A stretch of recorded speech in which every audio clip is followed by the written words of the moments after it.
me finish my coffee first, because I was in desperate need of some coffee before we start flying, otherwise I can't do anything in the sim. Right, I hope you can hear me good. I borrowed a microphone from my son, and after my coffee we're gonna jump into VR and then start flying.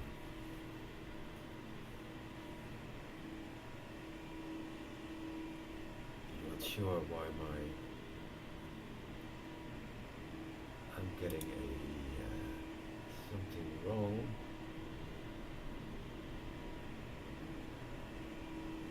Right. Let me see. Stream health. That's wrong. That's weird. That's kind of weird. I'm getting stream health and buffering. If you have any buffering, just let me know. Try if I can get the stream better. Let's go to 30. Let's lower this one a little bit. Apply. See if the stream will get better.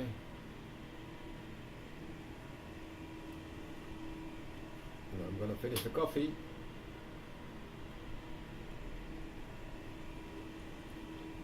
I think there's a little bit of buffering now during the stream. I'm getting a bad status here. That's weird. Let's go back to my stream settings.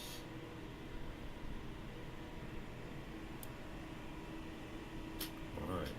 Let me see. That's the chat. Hi guys. Yeah, I saw that, Thomas. Let me check that real quick, because I'm not sure what's going on. Because now it should be good, because I'm streaming in VR now. Just let me know. Just let me know. All right. I think the audio should be better right now. This is the route. All right. So, oops, almost spilled my coffee here. Go to the settings and let's go to 140 or 160. 160 is good.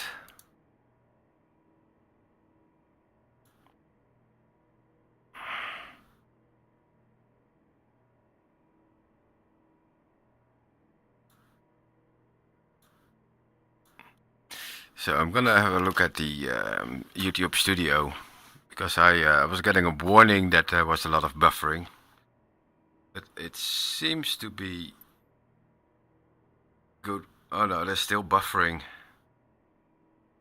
I think that's kind of weird. Let me check that real quick, guys.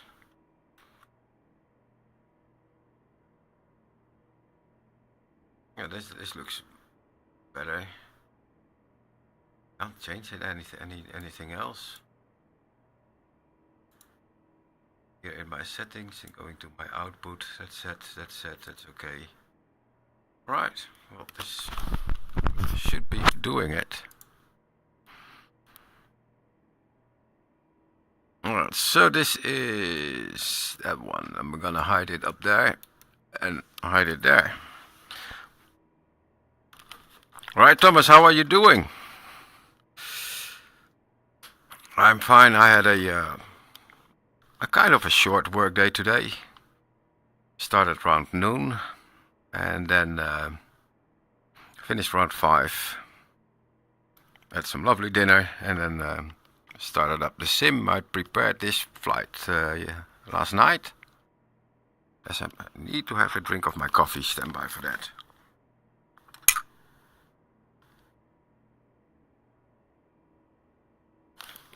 Ah, that's better. That's very hard to drink coffee when wearing a headset. Let's make sure everything is set okay. I'm gonna correct the camera angle here a little bit. Alright, good to hear you. Oh, there goes the chat. Why am I changing the size? Alright, Good to hear you're doing well, man. So we're gonna fly, if I get the tablet here. What we're gonna do is we're gonna fly here in Norway. We are parked in, you can see it there, in Stavanger, Sola. Echo November Zulu Victor. So that's in the south of Norway. So if we zoom out on the map, you can see Norway here. Here is Lista, and then up here is Kristiansand. Svenshöja, Lista, Kristiansand is somewhere on this side, yeah. Alright, so Lista, we did a lot of training here when I was in the Air Force. So we flew at night going to Lista. It's this airport here. It's an old military base. And we did underslung loads. Flying with underslung loads and doing slope landings with a helicopter. That was good fun. And then from here on we went into this bay and then over here to Flekkefjord. Did a little bit of night flying through the fjords there. That was a lot of fun. But today we are in Stavanger. So we're gonna fly here from Stavanger. It is a sightseeing tour. Overhead the Viking Stadium. And we're going here, that's Forsand. From Forsand we're gonna fly into the fjords to the Preikestolen. That's a very beautiful sight. You can climb up there and then look down the fjord, straight down. It's an amazing view, but the hike up there is tough. It's long. You can do it, but it's good fun. From there on we're gonna fly to Jorpeland, Ulestad. And then here is Aardal, and I think this is the place they used for the series Vikings as Kattegat. It's almost the same kind of bay that they use there. If you see it from above, you probably recognize it. And from there on, we're gonna fly here to Haugesund. I'm off. That's our first stop. And then we're gonna continue all the way up there. Not sure if we're gonna make it today, but we're gonna go here, up here to Bømoen, little airport, somewhere in the mountains there. So that's gonna be a very good flight. And from there on, for the next flight, we're gonna go from Bømoen. We're going to Enul, and all the way up here. And then we're going to Vloeren. And I've been to Vloeren, that's here on the coast. And we were watching here on the coastline. Let's see, yeah, that was the midsummer night. So you can see the sunset, but it never goes under the horizon, which is really fun to see. It's never getting dark there. So that's the whole flight. That's what we're gonna do. Right, so now let's go back to where we were. Here we go, and then this one. So I also have this flight in the GPS, so let's start her up. We are here at Sola. Alright, so battery comes on, alternator comes on, fuel. Over there is the 15, so we're gonna start with the left-hand tank. We got enough fuel, navigation light comes on, beacon light is on. We're using SayIntentions as well. So let's listen to the ATIS. Oh, this one's in the way.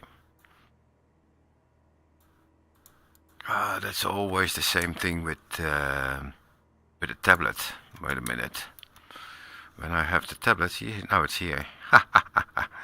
When the tablet is in the way, I can't switch my frequencies. Read back all runway and hold short instructions.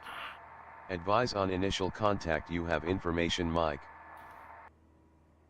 Information Stavanger mic. Airport, information mic. 1720 Zulu. Wind 145 at 6. Visibility 10. Sky conditions, broken at 3200 feet. Temperature 10. Dew point 5. QNH1022. Transition level 75. Information kilo. Where CT90? Where did the tablet come from? Well, this tablet is the all-in-one tablet that you can download at flightsimulator.me. So if I go to info, here we go. So flightsimulator.me, all-in-one in-game panel. I think it's about $20 or something. You can use it for many things. We got VirtuSim radio, we got SimBrief. Excuse me. I've got a canvas that I can write on here, so I can write with this one. But I also have a keyboard. I have a web browser. It's Kodi. I'm not using that one. We got pushback in here. We got flight monitor. You get your flight monitor. Everything else here. All the information. Also good for landings. VirtuSim, IVIO, METAR, descent calculator. You got the different kind of checklist from JD. So he's got a lot of checklists in here. Cessna 172 Skyhawk Dark. Well, it's going to read the checklist, and there you go. You can read the checklists.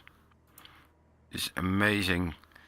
PDF viewers for a special charge that you want to have. VirtuSim map, Avio map, VFR map. Even got a special VFR map here. So here we are, Stavanger. So that works. What I'm using it for especially is Navigraph. So I got my Navigraph here and then got the flights up in Navigraph charts. So that's why I can check everything. So here for the airport parking, or it is airport info. This is the chart for where we're going, I think. Yeah, this Vloeren. And here I got the airport layout for Stavanger. So we're parked here. We're probably gonna get runway 36, so we have to taxi all the way back to this side and then take runway 36. Probably we're gonna do a well, we're just gonna listen to what they have to say. So I can have this chart with me, and then while we talk to ATC, and I'm using SayIntension.AI.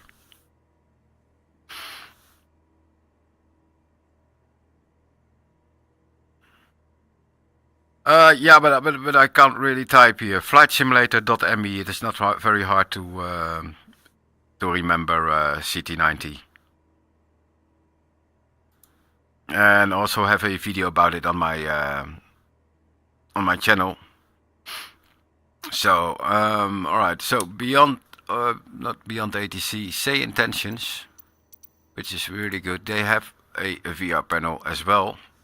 And I always use this one just to get the frequencies for the comms. So we had the ATIS, we had information. I think it was information mic. Why is that not taking? Oh, wait a minute. Let's close it up real quick, because I put it somewhere that I couldn't grab it, but that's probably because of the tablet again. Yeah, that's because of the tablet. Alright, let me get the tablet back. Yeah, the tablet is in front of everything. I'm gonna put the tablet up there. And now I can grab my SayIntentions panel. Alright, so we got the ATIS. The tower is 12175. That is tower. So we're gonna go to, ground 12175. So we're gonna contact ground. We are November 24 Papa Delta. You can see that up here. Maybe, I don't know if you see it. November 24 Papa Delta. That's us. We're at Stavanger Airport Sola. So we're going to go to call Sola Ground and ask for our VFR clearance. And our first airport that we're going, that was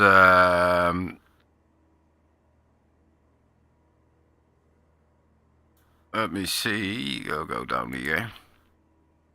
Karmoy, waypoint info.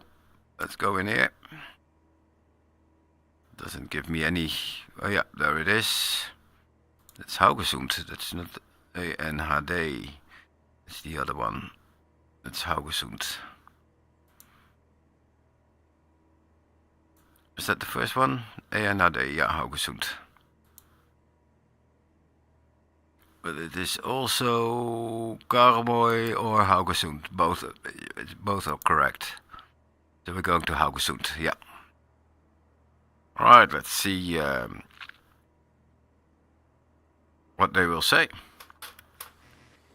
Solar ground, November 24, Papa Delta. Parked on the ramp with information mic. Request VFR clearance to Haugesund.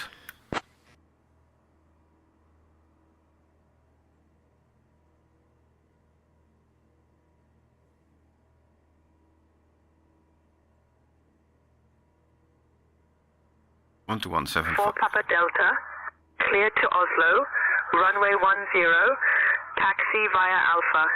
Contact tower on 122.1 when ready for departure. Well, let's lower the volume a little bit.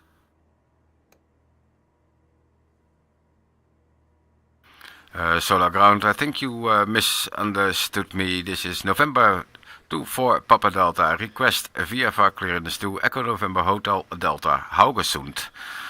We're gonna fly VFR, November 24 Papa Delta.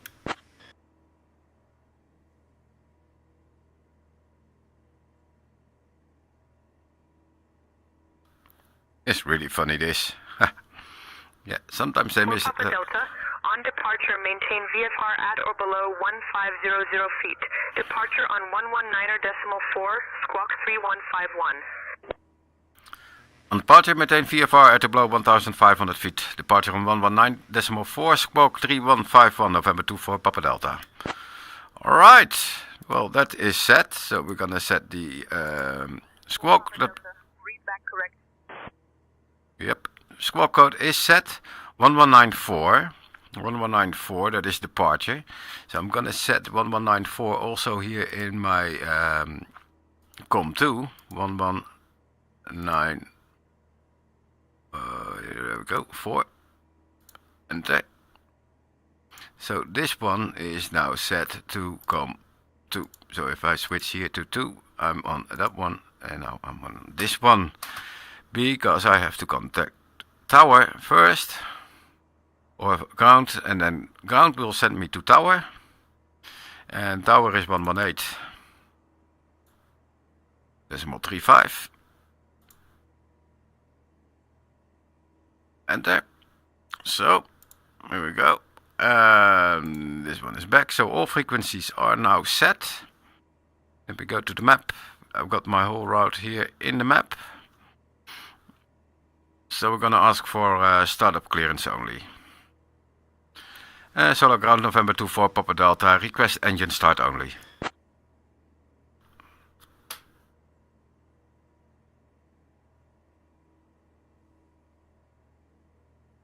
Papa Delta, engine start approved.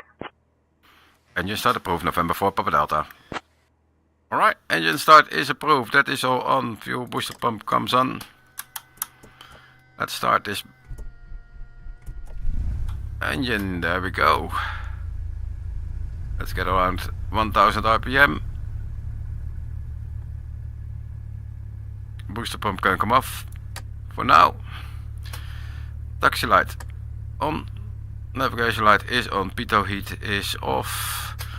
Electric trim is on. Avionics are on. So that is all set. Right, so one thing about SayIntentions is that we can have progressive taxi. And progressive taxi means that you will get your taxi ribbon. So you got arrows on the tarmac, on the taxi track that you have to follow, or lights. I set it up as arrows. So I'm gonna ask ground for progressive taxi to the active runway. Solar ground, November 24 Papa Delta, request progressive taxi to the active runway.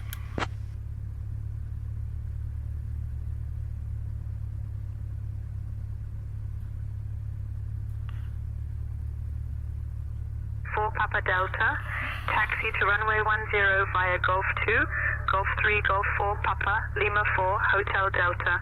Progressive taxi instructions will be provided. Contact tower on 122.1 when ready for departure.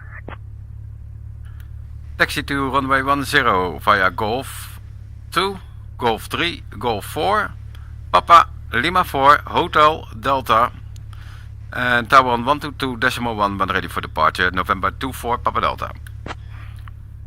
Alright, so, it's still the orange dots, orange lights. You see them in front of me now. So you get the orange lights. So we're gonna close the SayIntentions panel. Still gonna be on SayIntentions, but I like to close the panel after taxiing. Right, that is all set. Flaps are up. Let's check this one real quick. That works. Parking brake is set. Alright, let's taxi out.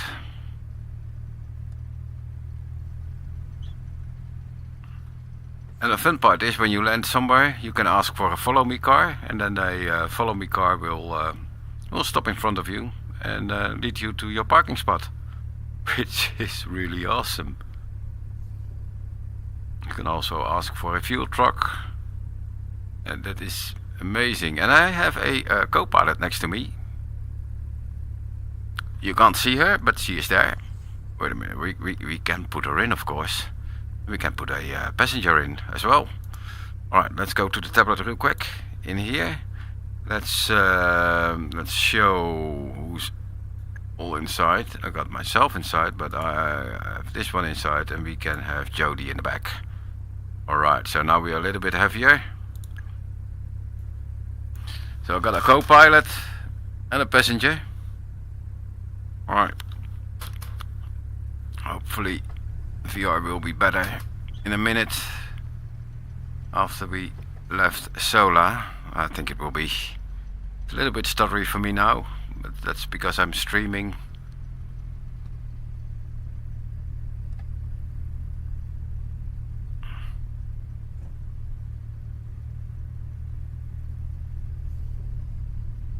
Alright, so I can have the co-pilot, and in SayIntentions you can have a co-pilot as a mentor or as a co-pilot. As a co-pilot they will only use or tune the radios and do the radio calls for you. But you can also have a what is it called? A mentor. So I have now next to me, that is Millie. In SayIntentions you can set her up as Millie somewhat. And Millie is a mentor, and I can ask Millie anything I like. So I'm gonna do that in a second.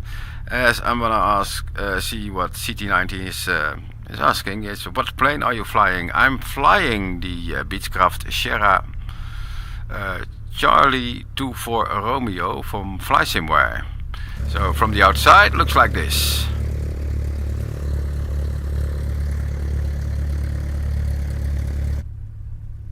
But I have to stay on the taxi track.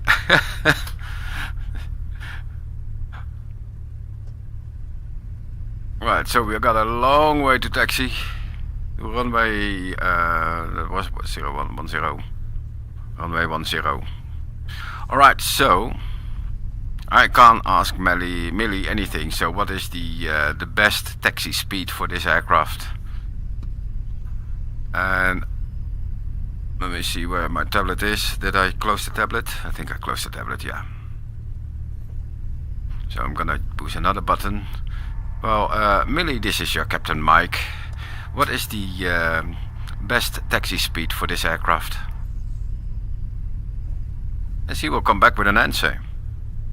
I have the HP Reverb G2 The best CT. taxi speed for this aircraft is typically around 10 to 15 knots. This allows for good control while ensuring you're not moving too fast for safe maneuvering. Remember, always adjust based on the airport layout and traffic conditions. Alright, see, that was Millie. The best taxi speed for this aircraft is typically around 10 to 15 knots. This allows for good control while ensuring you're not moving too fast for safe maneuvering. Remember, always adjust based on the airport layout and traffic conditions. So I can also ask Millie, what is the rotation speed now in this configuration with 3 persons on board? Well, Millie, with 3 persons on board in this aircraft, what is the rotation speed? Alright, so where is he taking me? The rotation speed, or VR, for this aircraft with 3 persons on board is typically around 60 knots. However, yeah. it's always good to check the aircraft's specific performance charts for the exact number based on weight and conditions. You're doing great. Thank you, Millie, you are a great help. So you can even talk to, just talk to her. And then she come back. You're very welcome. I'm here to help you become an even better pilot. If you have any more questions or need tips on anything aviation related, just let me know. Alright, this is a long way to taxi. Alright, so we're here at the main terminal. We got the helicopters from helicopter service here, where I did my training when I was... Alright, so runway, because now it's taking me to a different place that I can't go. Because... let me see, I want to take runway to... runway 10, that's all the way to the end. Alright, let's go. That's the other runway. That's the small runway. Ha ha!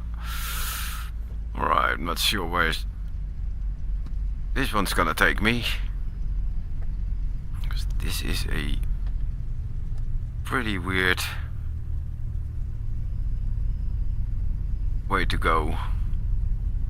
Between the helicopters, it's helicopter service. We did some maintenance training here years ago. Where is this taxi track taking me? This is not the right way to go, guys. I'm going in front of that helicopter and I'm gonna bring it to the other side. Oh, there's the taxi track again. Okay, kind of weird. Well, we take the shortcut. I don't want to taxi too long. I want to be in the air. I want to fly. Beautiful weather.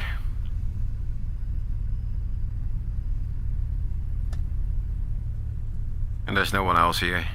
So yeah, we did maintenance training there with helicopter service because they were the ones in Europe flying with the man.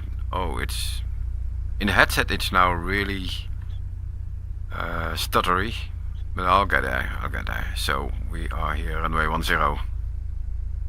So we're going to Solar Tower. Solar Tower, November 24, Papa Delta, ready for departure, runway 10.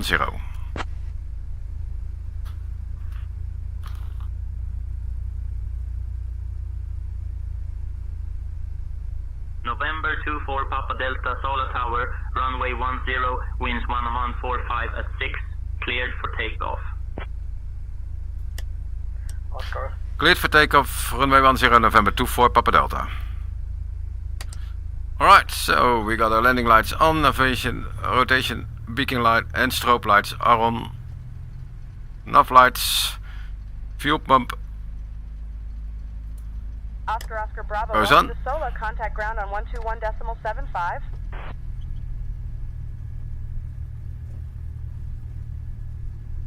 Alright, now it's better. Now it's getting better. I think it's also the scenery a little bit, and because I'm using Oscar Bravo, taxi to FS desktop. Good day. 12175, so long. Oh, it's a little bit windy here. For 29 Papa, request flight following. Oof, she's twitchy on the nose. Alright, let's get her in the air.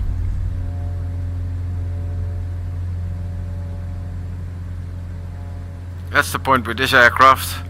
It's really twitchy with ground taxiing, especially on the rudders. 29 Papa, flight following is on request. Squawk 1445, then ident. 45 and ident. Flight for 29 Papa. Alright, so we're flying directly into the sun, but we're gonna take a left-hand turn out. Hotel 137 Bravo, Sola Tower. Welcome to Sola. Contact ground on 121.75. So on 121.75. 137 Bravo.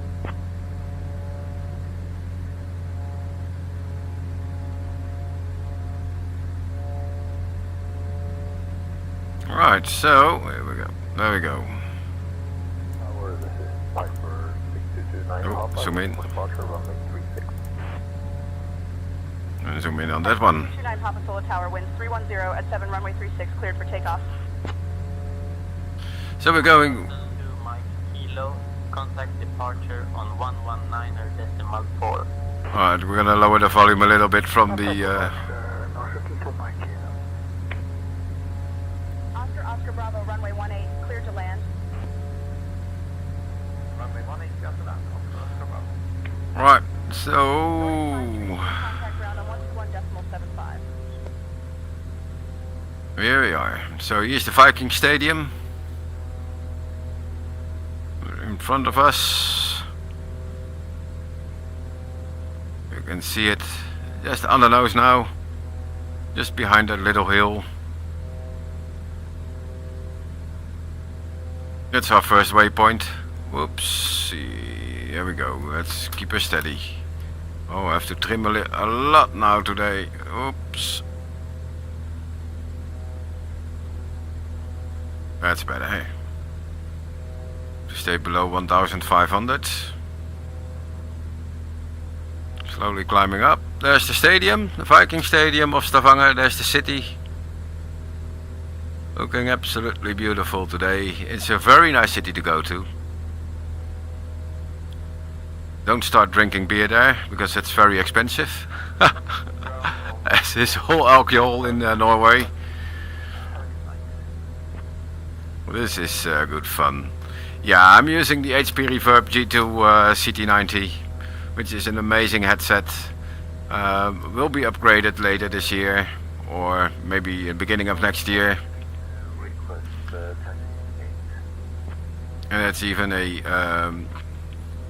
Quest 3 or the Crystal Light, but I'm leaning towards the Crystal Light.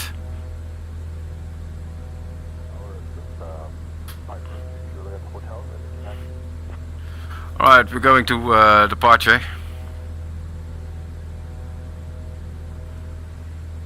Departure November 24 Papa Delta with you, 1,500 feet, squawking 3151.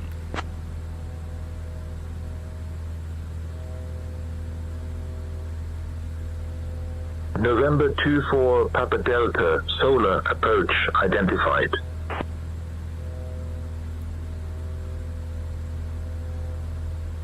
I'm using DLSS. Now it's DLSS.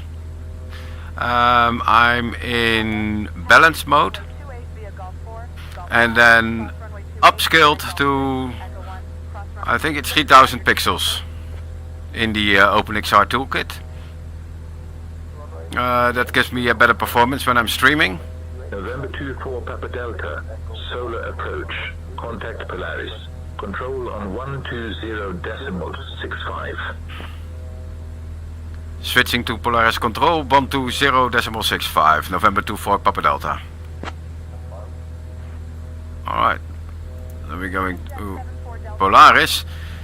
Yeah, no, I'm not using TAA. When I was in Microsoft Flight Simulator 2024, I tried TAA, but that was only in 2D mode on the monitor. So that was really good. But I'm not using TAA. I think DLAA is much better than TAA, because TAA gives me, there's just too much sharpening going on, some shimmering. Some people really like TAA, but that's all what you prefer, what you like. For me, I think DLAA in DLSS mode, that's also a 1-to-1 scale. So there's no downscaling and upscaling going on. That gives me the best results. And you get, of course, the benefit of DLSS. So yeah, DLAA gives me the best results. So what I'm doing is I'm setting in the in-sim settings is DLSS, and then the super sampling mode is DLAA. Alright, let's contact Polaris Control. Polaris Control, November 24 Papa Delta with you, 2000 feet. With you, flight level 235, climbing 320. November 24 Papa Delta, Polaris Control, good morning Stavanger, QNH 1022. QNH 1022, November 24 Papa Delta. Control, where are you headed? Yeah, I did. There's a video of my settings. It's the my preferable settings for the Reverb G2 and also the basic VR settings.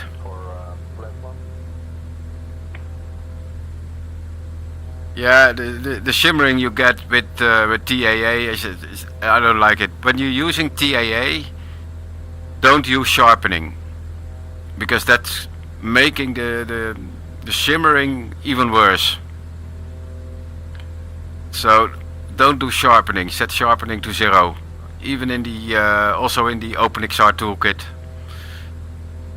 because otherwise you get so much shimmering, it's gonna look worse. But I must say, TAA in Flight Simulator 2024 looks really great. It really looks great. So that's one that you fuel pump off. That's one that you can use. So in about a month you'll be happy with Flysim 2024. If you already if you're thinking of buying it, or maybe you pre-ordered it, but that's gonna be amazing. Really loved it. Alright, beautiful Norway. You can see the wires there in front of us, and they are also on the map, but I'm not seeing my tablet. Did I close the tablet? I think I did. Oh man, let's open the tablet again. Or did it crash? It's not opening. Where's the tablet?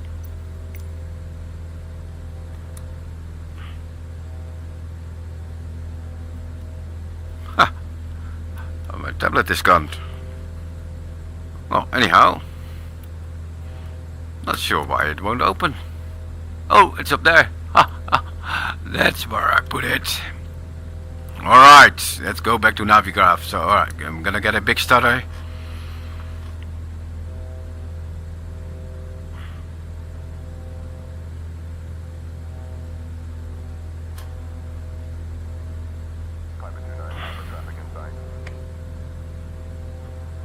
Alright, this is where we're flying. And now we have to go, because here the Brekenstolen is on that side. So you see the wires down here, and you can see them where we are here. Here are the wires. And over here. So you have to be careful not to fly into these wires. Yeah, those gremlins are trolling me. Yeah, they do.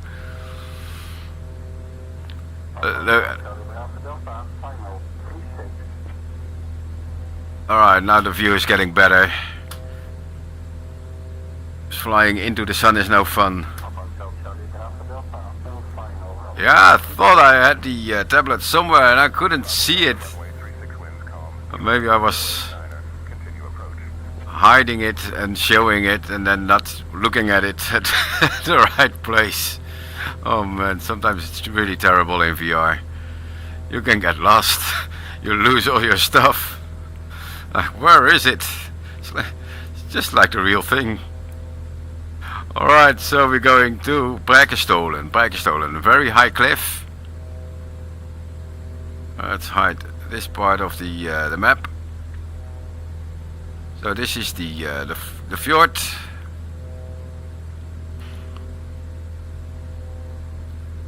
And it's not really good to see, but it's the cliff over there. That's the Preikestolen. If you just look up this word Preikestolen on Google, you will see the images of it.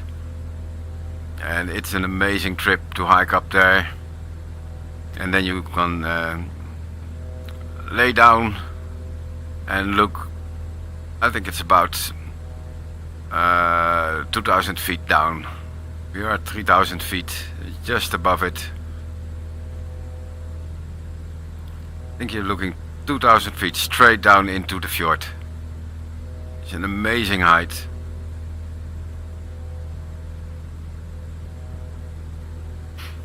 Yeah, keep laughing with those trolls.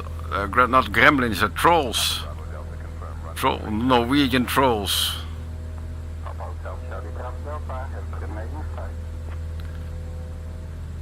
But I must say, I did fly here in Flight Simulator 2024, and it looked even better. Because now you see where there's a where the rocks go straight down. It's like kind of stretched the texture. But you don't see that in Flight Simulator 2024. It looks really amazing.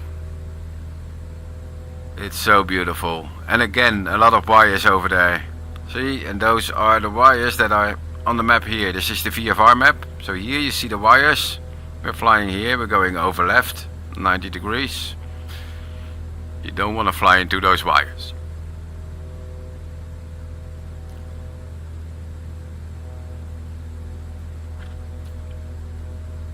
And don't try to fly underneath them. Well, you can do it in the sim, but don't do it in real life.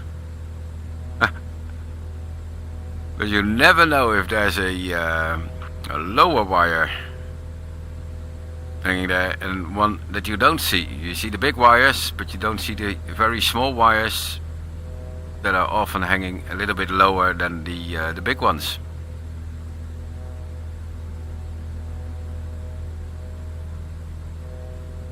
But Norway is such a beautiful country, guys. Look at this. This is amazing. Let's have an outside view.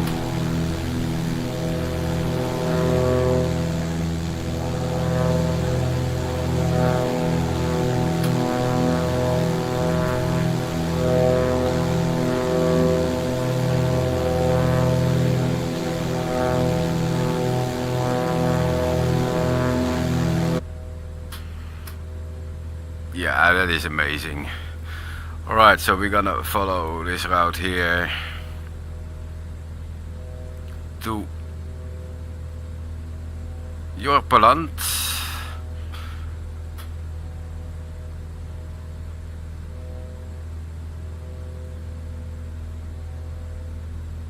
So this is Jorpeland, that's the city over there.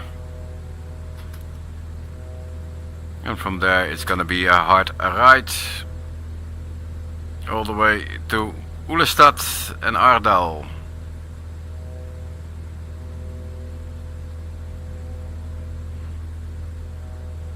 I'm gonna try to fly it by hand.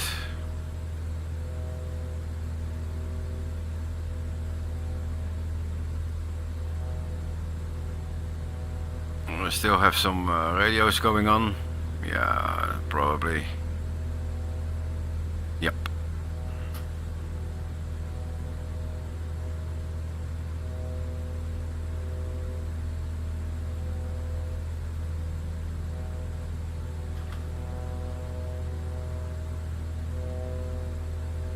Yeah, this is beautiful here. So peaceful up here. And I had to start flying early in the morning now, so I set the time at 9 AM, so the sun was just coming up. Otherwise we'd be flying in the dark over in about a few hours.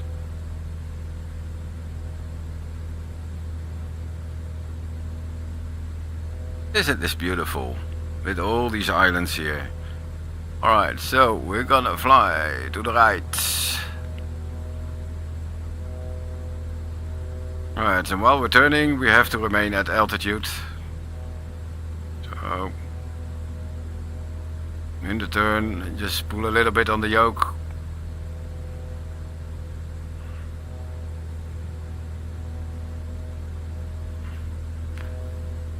And basically what we're gonna do is follow the fjord over there. All the way to Ullestad. Not sure if I'm pronouncing it the correct way. This is so much fun. So how's the stream, guys? Is it still buffering or is it better now? Because I lowered the bitrate a little bit. I hope it's doing fine. Let me see if I get any messages from. No messages. Alright, so I'm gonna set my RPM around 2600. I'm gonna lean the engine a little bit. So from here I can say my fuel flow around 10. So that's good.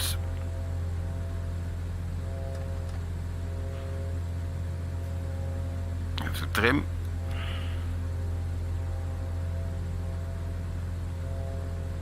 We're still going the correct way. There we go.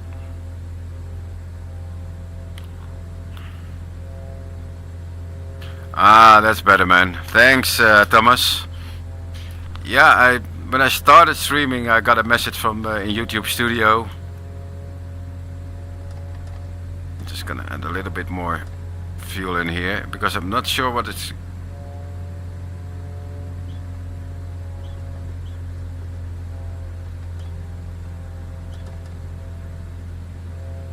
See what my altitude is doing. My altitude is going down, my speed is going down. Wow. First we're gonna switch the fuel tank to the other tank. Here we go. I think I had a little bit of a downdraft here. Speed was really gone.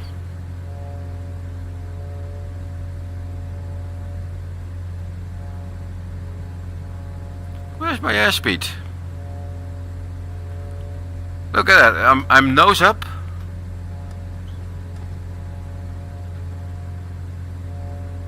Flaps are up. Not sure what's happening here. There we go again. Speed is increasing.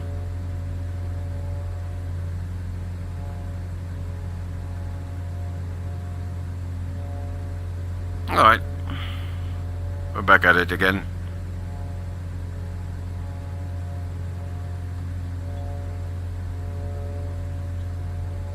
Not sure what this aircraft was doing.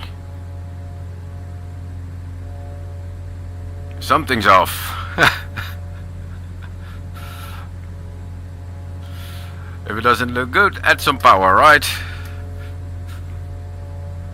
Alright, so Ullestad is coming up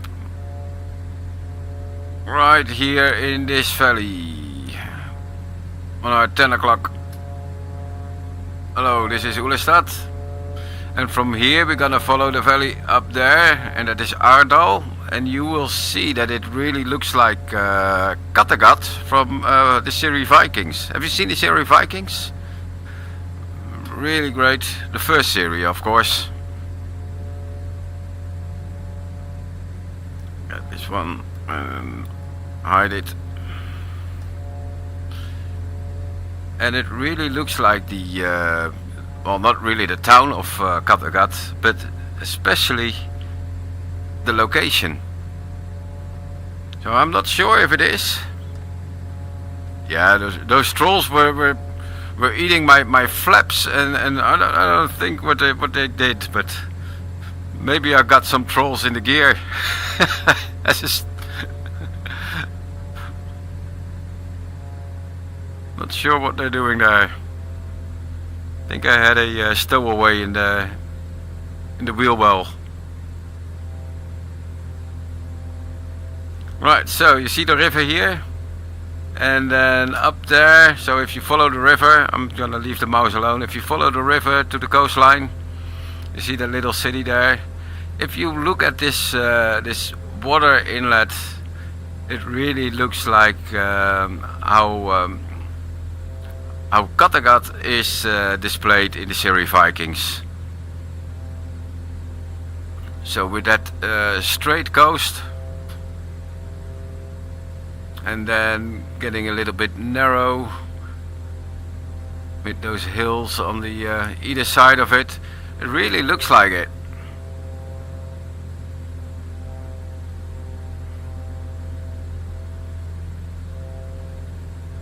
No, I didn't feed the gremlins after midnight. They wanted some water, so I sprinkled them a little bit. Maybe that was it. Alright, let's get the tablet out. So this is Ardal, yeah. So it doesn't look like Kattegat from Vikings.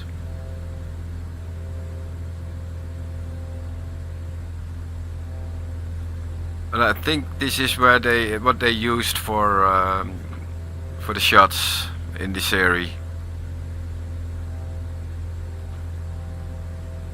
Alright, let's finish, and I'm gonna follow this coastline here. So it's all flat. Let's set the heading all the way up there. So we're gonna set the autopilot. We're gonna set the yaw damper. We're gonna set the altitude because we are at, and then we're gonna use nav mode to get us back on track. Almost there.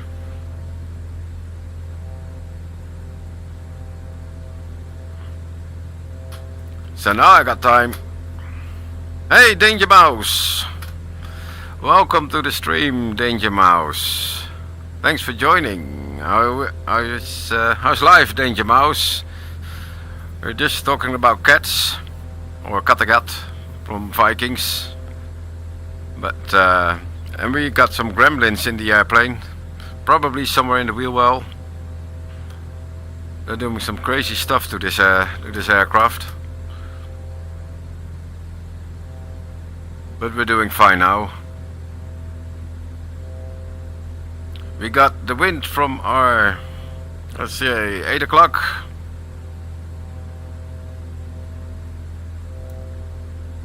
And we got sufficient fuel to make it to the end.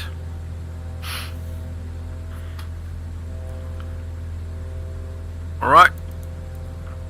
So we just left Stavanger. Went over the Prijkenstolen, the very high cliff. Then over Kattegat from Vikings, Ardal. Now we are going to Echo November Hotel Delta, Haugesund. And from Haugesund we're gonna do a intermediate stop, and then we're gonna fly all the way to Bømoen, which is over there. It is also a very beautiful trip. So now we just have to fly all the way across until we find the little airport of Haugesund.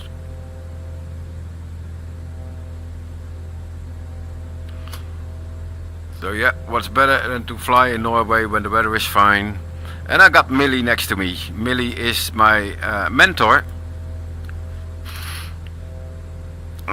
Maybe I can ask Millie to say hello to Danger Mouse. Millie, can you say hello to Danger Mouse? He's flying with us. Let's see if she can... Hello, Danger Mouse. It's great to have you on board with us today. Let's make this flight a fantastic experience. Did you hear that, Danger Mouse?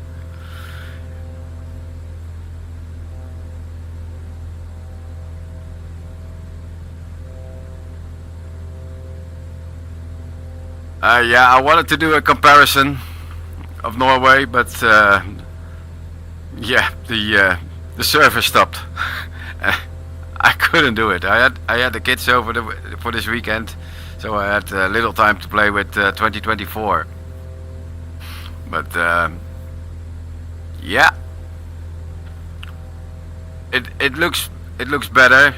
I flew for a while, I think about 20 minutes, half hour in Norway, and it looks amazing.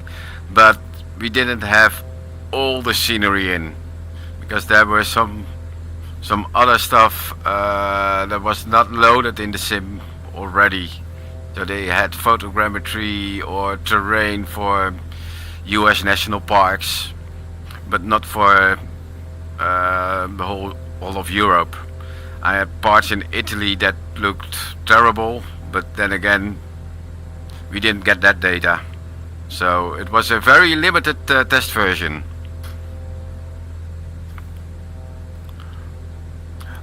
Oh, Millie, this is your Captain Mike. We also have CT90.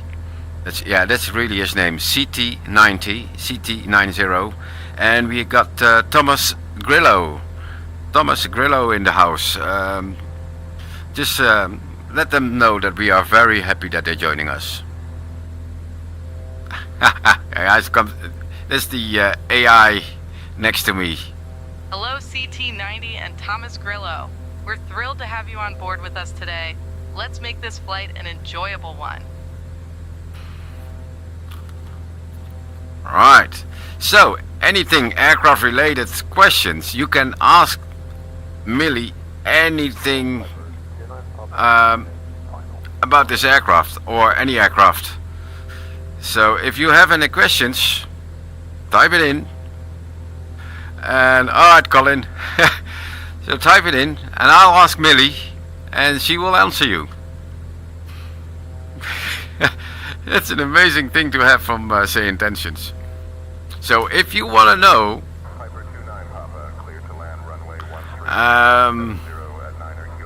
let me say, what's the best approach speed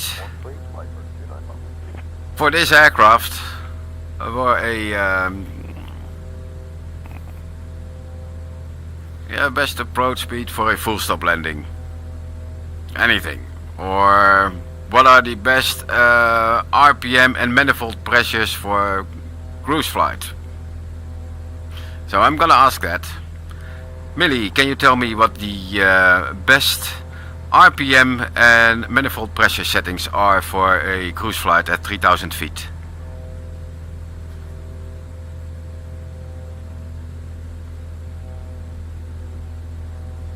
For cruise flight at 3,000 feet, a good RPM setting is around 2,400 to 2,500 revolutions per minute, and you should aim for a manifold pressure of about 20 to 22 inches of mercury.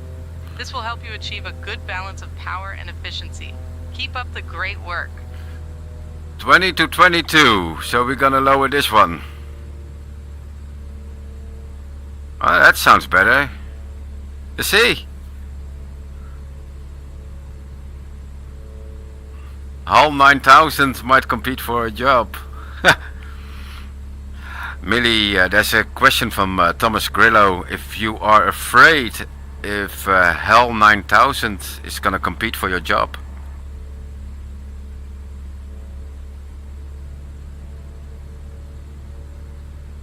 Oh, that's a good one, but I think I'm safe for now.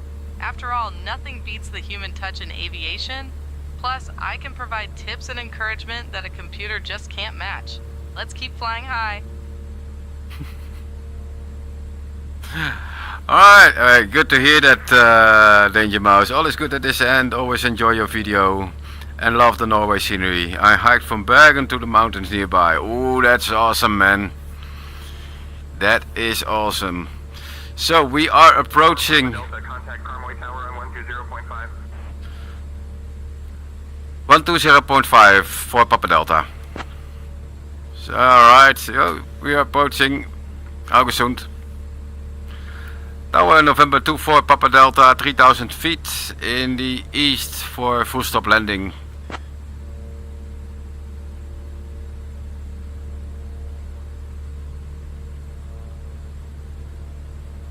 Yeah, it's brilliant. I really love SayIntentions.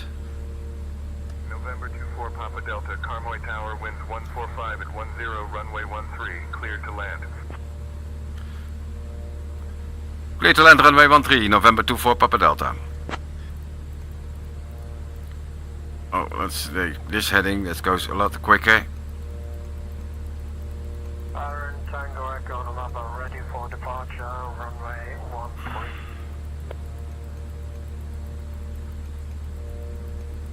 Hold on. I'm just holding that button there. Runway 13.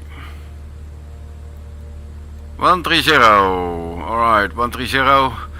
Alright, so we have the airport. Somewhere up there. Let's zoom in. It's 11 miles out. So it's at the far end.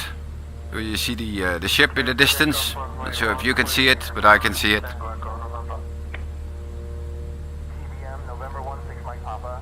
That's where we're going.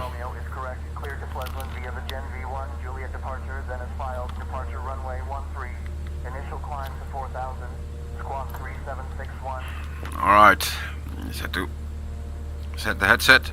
Alright, so fuel is on the fullest tank, is on the right hand tank, that's good. Landing lights are on, beacon lights are on, fuel booster pumps are on now. Runway 13, climb 4000, squawk 3761, November 16 flight Papa. So we're gonna take off the autopilot. Yaw damper goes off, flight director goes off. That's all off.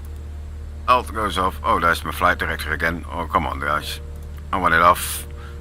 We're gonna fly by hand.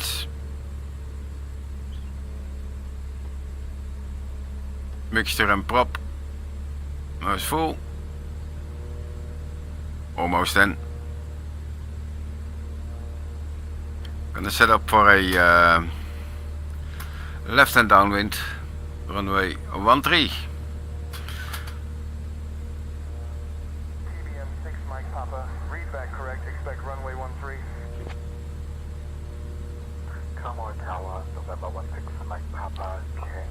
So let's see what the field elevation is here. That's 77 feet, so we're going to 1000 feet.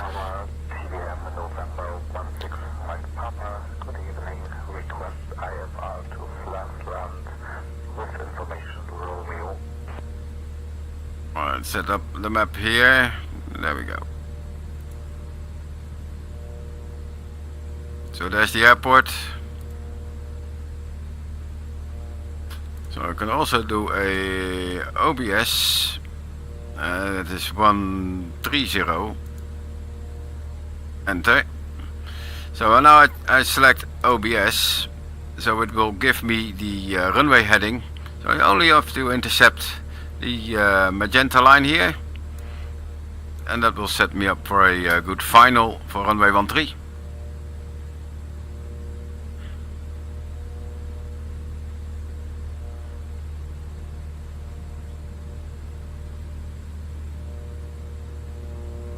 You can see the airport just on the left of our nose at 11 o'clock. So we're gonna angle a little bit in. Information Romeo is correct. Clear to Fleslin via the GNV1. Juliet departure, then as filed. Departure runway 13. Initial climb to 4000. Squawk 3617. Oh, that's great to hear, Danger Mouse. Yeah, I'm gonna do a live stream soon with open for all players. I will get the flight plan downloadable from my Discord, and so anyone can join. So we can do a group flight, which will be awesome. I have to find the time for that. Sometimes I just don't have the time for all that, but that will be done sometimes in the weekend or in the evening. Not sure when everybody has the time. Will be a group flight, and I think I will be doing more of them. That's gonna be fun. We can have a a chat channel or a voice chat channel on Discord. Information Romeo is correct. Cleared to Fleslin via the Gen V1 Juliet departure, then as filed. Departure That's gonna be. Initial climb to 4,000. So that's gonna be fun. Alright, so ATC is.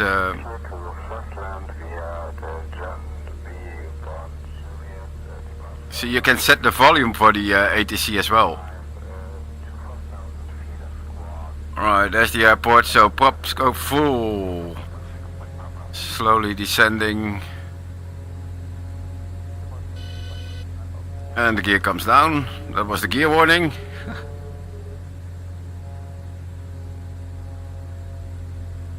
So we'll be landing up sun. Right. Let's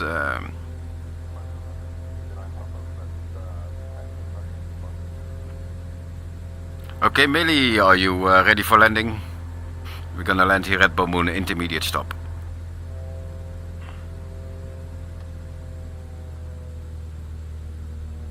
Absolutely, I'm ready for landing. Just remember to configure the aircraft for landing. Reduce speed, extend the flaps as needed, and keep an eye on your approach angle. Let's aim for a smooth touchdown. I will, Millie, thank you. I love that AI ATC. You're welcome. If you have any more questions or need assistance as we prepare for landing, just let me know. I'm here to help.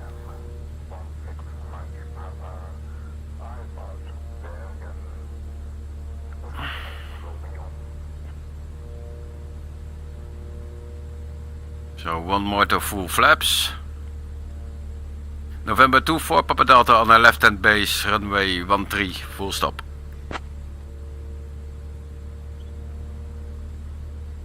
See if we still have a clear to land. 4 Papa Delta, runway 13, winds 145 at 10, clear to land. Clear to land, November 24 Papa Delta. Right, we're still clear to land, that's good. You can see the runway here on the left. Let's not bump into that cruise ship. Delta, winds 145 at 10, runway 13, clear to land. Clear to land for Papa Delta.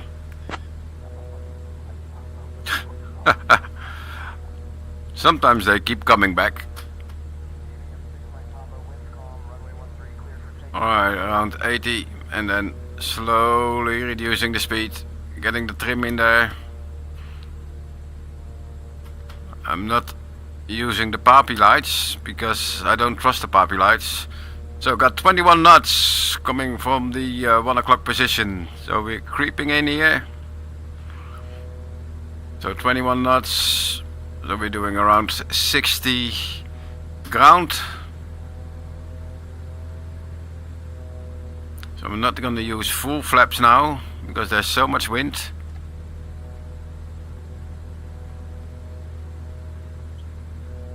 Otherwise we won't be able to land because we will be floating till the end of the runway.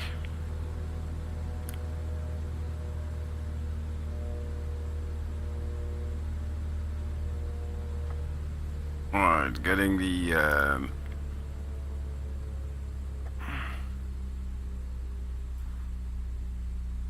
there's so much wind.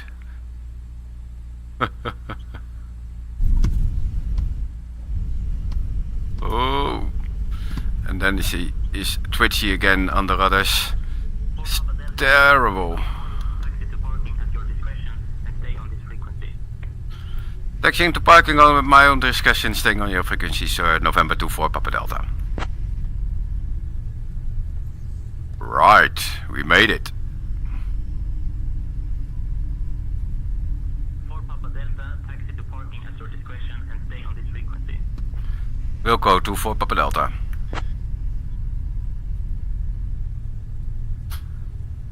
Shall we ask for a follow me car? And Tower November 24 Papa Delta, request a follow me car. Understanding. TBM 6 Mike Papa, you'll stay with me for departure. 4 Papa Delta, follow me, car is on the way. Please proceed as directed once it arrives. Look for a truck to guide you. Wilco 24 Papa Delta. Right, so we're gonna wait for a truck to come here and to guide us to our parking spot. 4 Papa Delta, taxi to apron 4 via Bravo. Have a good day. Taxi to apron 4 via Delta 24 Papa Delta. Tower November 24 Papa Delta, confirm follow me car is on the way. I love this. Papa Delta, follow me, car is on the way. Please proceed as directed once it arrives. We'll send a truck to guide you. Roger, November 24 Papa Delta. So we're gonna have a look out there. There's the follow me car. You can see it. It's trying to get me to follow it. Oh, no, it's gone. 4 Papa Delta, follow me, car is on the way. Please proceed as directed once it arrives. The truck should be there in a second to guide you. Yeah, I see one. It's is it waiting for me? I think I have to go follow that truck there. Alright, let's follow him. Oops. Don't drive over the taxi lights here. They're really expensive. There's the follow me car. Hey, wait for me. You're going too fast.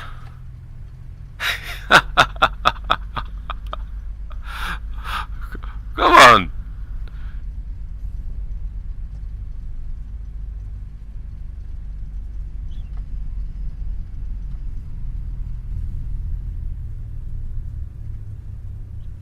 Yeah. You were at the wrong intersection, didn't you see me? I was waiting at the other intersection. But then again, we got a follow me car at apron 4, as he said. Isn't that awesome? November 24 Papa Delta is parked at apron 4, request to close flight plan. Welcome to Carmoy. Taxi to parking at your discretion and stay with me.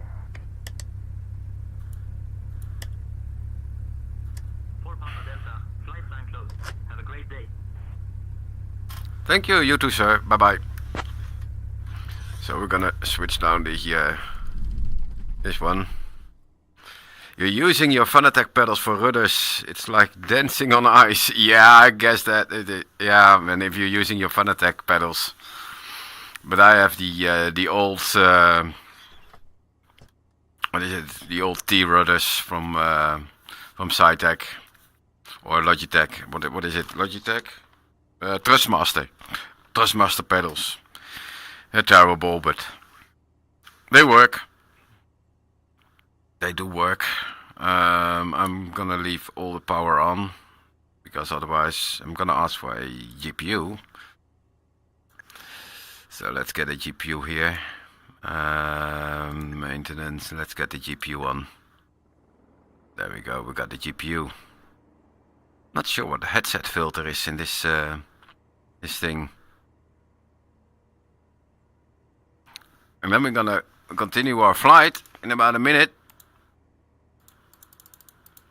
So let's go to not OBS but CDI. Oh, CDI. So we got the flight plan going here. Let's open the tablet. Where did I put the tablet here? Oh, those trolls. They're always racing me. So we are here at Carmoy, otherwise known as Haugesund. So from here we're gonna fly over the bridge. Let's see if we can get the satellite view in here. Do we have satellite? Yes, we have satellite. So here's the where we are. So from here there's a lake and then all the way up to the bridge. continue. It's a long straight line. This is an easy one. 24 miles at 46 degrees. Then we come here at Olen. That's this place. It's called Olen. Not sure why. It's a weird name. I'm gonna follow this fjord in here all the way to the end, and then we come to Skare. From Skare we follow the other valley and fjord.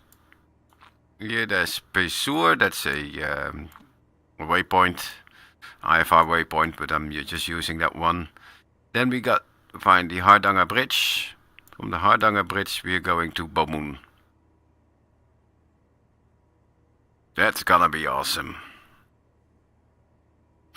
Alright, I'm gonna switch real quickly to the 2D mode and stream in 2D, and I'm gonna get another cup of coffee and then I'll be back. So I'll be back in about 5 minutes, guys.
Alright, I'm still having my coffee.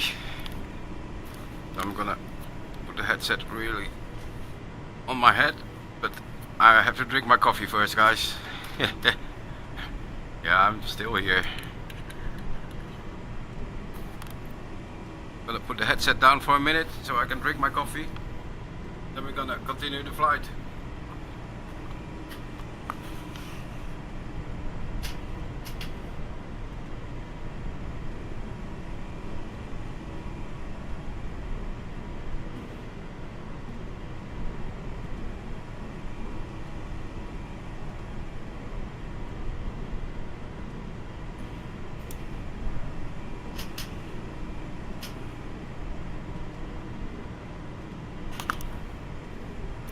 The One Pro football kit is back in the house, so let's go back to the cockpit real quick. Alright, oops, I have to reset my cam.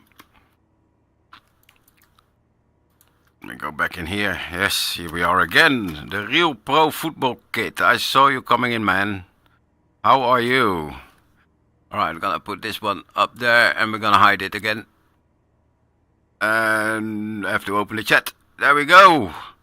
Bombasso is in the room. Well, guys, I've got something new for you.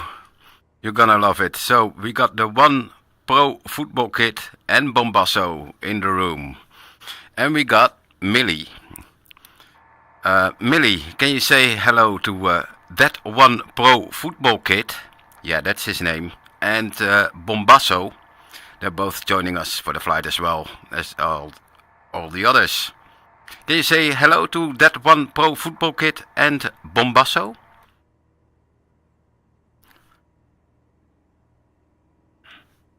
Hello to that one Pro Football Kit and Bombasso. We're excited to have you all on board for this flight. Let's make it a great experience together. I love it, I love it, I love it.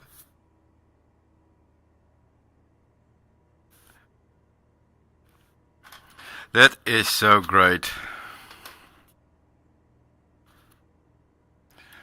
Well, Millie, do you have any questions for Bombasso?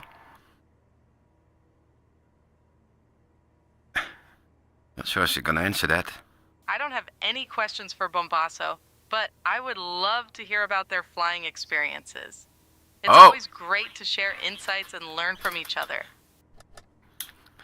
You hear that, Bombasso? You wanna hear from your flight sim, your flight experiences, as I'm drinking my coffee. So if you type in your most, I don't know, remarkable flight experience in the sim, tell me, I'm gonna tell it to her. Or if you have a question for her about any aircraft, I can ask Millie and she will answer it. She knows, I think, about everything.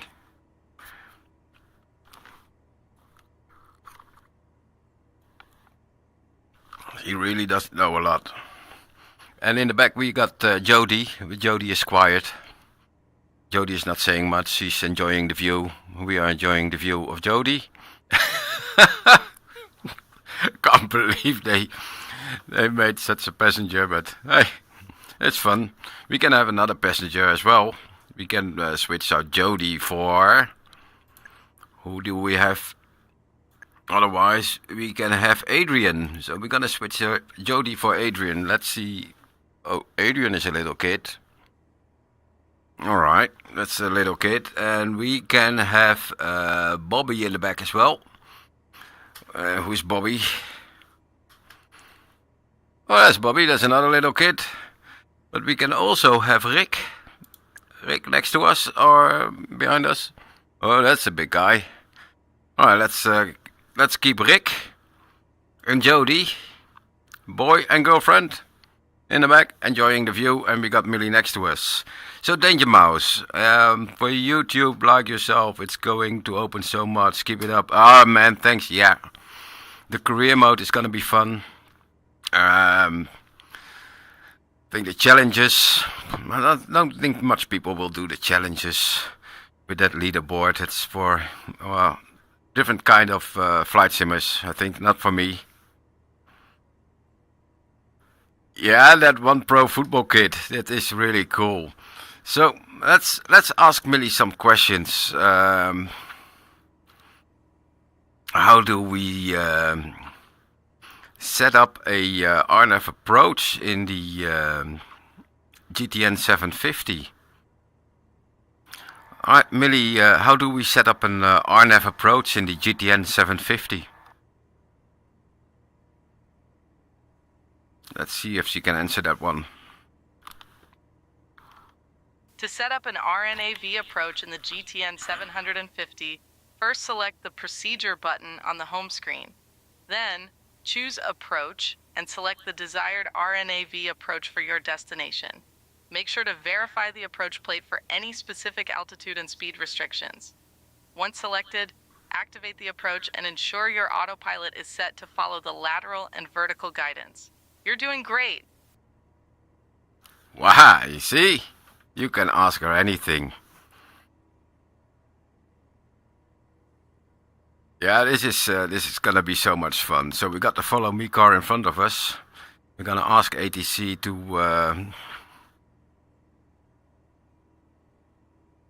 make the car disappear, let it go away, and then we're gonna ask for our clearance to Bømoen. First, I have to finish my coffee, just a few sips, and then we're gonna start up again. Or we're gonna ask for startup clearance, and then we're gonna fly to Bømoen. The weather looks really great. Hey, kan bui. I don't know how to pronounce it. Kan. I'm calling you Kan. Kan bui. This app is SayIntension.AI. That's AI ATC. I can have, like I have now, that's Millie, that's a mentor. She knows everything about the plane. I can have a co-pilot. That's especially for IFR flights. They will handle the radio calls. You can hand the radio off to them, and they will do all the calls. But we're flying VFR, so they don't do any radio calls when you're flying VFR. Then you can have a cabin attendant or a cabin crew, and they will handle with the passengers. But we don't have a cabin attendant on board this little aircraft, so we're not gonna use a cabin crew. So I'm gonna use a mentor. You can also choose a let's call it a tour guide, and they will tell anything that's there to see while you're flying. So if you're flying over a point of interest, they can tell everything about it, which is good fun. If you want to know something about, especially if you fly over Paris or over France, or here in Norway, they can tell everything about the tourist attractions. And they often come with a little funny story together with it, or they are very professional, and they will, well, stay professional. You can also have a very funny tour guide, and they will make jokes. Yeah, the tour guide. I can change it to the tour guide. Let me change it real quick, because I can change it on the fly, but I have to go to the SayIntentions app real quick. Let me see, that's in here. You can't see it, it's off screen. So I'm going for intercom. So we're not gonna choose that one, we're gonna choose a tour guide. And we got Janet, and Janet is funny. So we're gonna have Janet as our tour guide. So that's set now. This one is going off, and then we got here. So now, instead of this co-pilot, it's not Millie anymore, her name is now Janet. Alright, so we're gonna say hello to Janet. Hi Janet, Captain Mike. Welcome aboard. Glad you are our tour guide today. Can you say hello to that one pro football kid, Danger Mouse, Bombasso, Khan, and CT90? Let's hear from her. Hello, Captain. I can't say hello to those football kids, but I can tell you about my friend Toby. Once he tried to impress some football players by juggling oranges at the airport, but he ended up accidentally throwing one at a passing plane. It was a bit of a kerfuffle, really.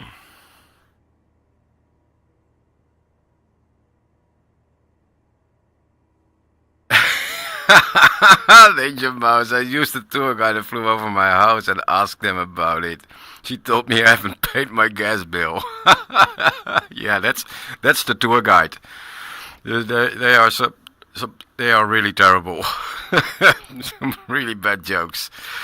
All right, let's ask ATC to get our VFR flight plan or VFR clearance to Bømoen. Tower, November 24, Papa Delta, request VFR clearance to Bømoen Airport.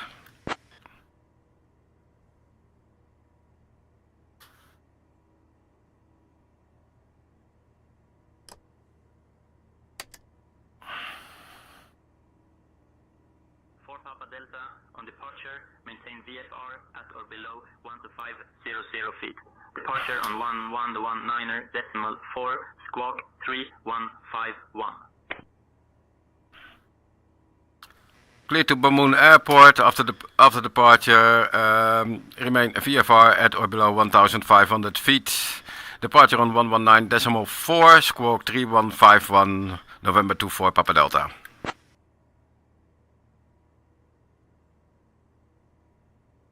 That's football kid. Oh, sorry, man. Read back correct. Yeah, that's probably ha ha ha, and that's spamming. So no problem, football kid. You can do that, but that's the night bot. Sorry, man. No spamming, caps warning. Sorry, you won't be banned. No problem. Don't worry. That's just the night bot. But just say it again. I'll come back to you. Tower, November 24, Papa Delta, request engine start only. Alright, so we're gonna get the GPU off. For Papa Delta, engine start approved. Let me know when you're ready for taxi. We'll let you know when we're ready to taxi, and can you please ask the follow me car to drive away. November 24, Papa Delta.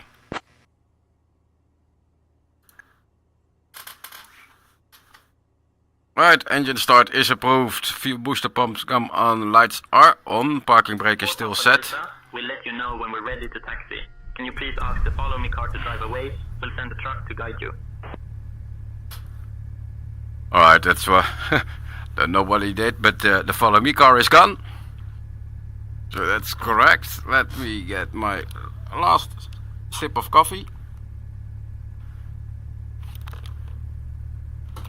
Alright, that's gone. So fuel is going to the fullest tank. 13.4, 13.7, so we're on the right hand tank. That is correct. Nav lights are on, taxi lights are on, pitot heat can come on, electrical trim is on, avionics is on, booster pump goes off. November 24, Papa Delta is ready for taxi.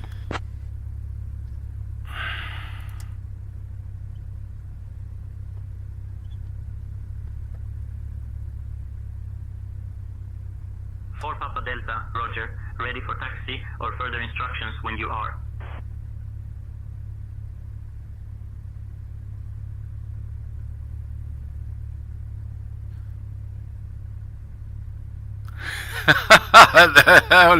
No, football king, you're not getting banned.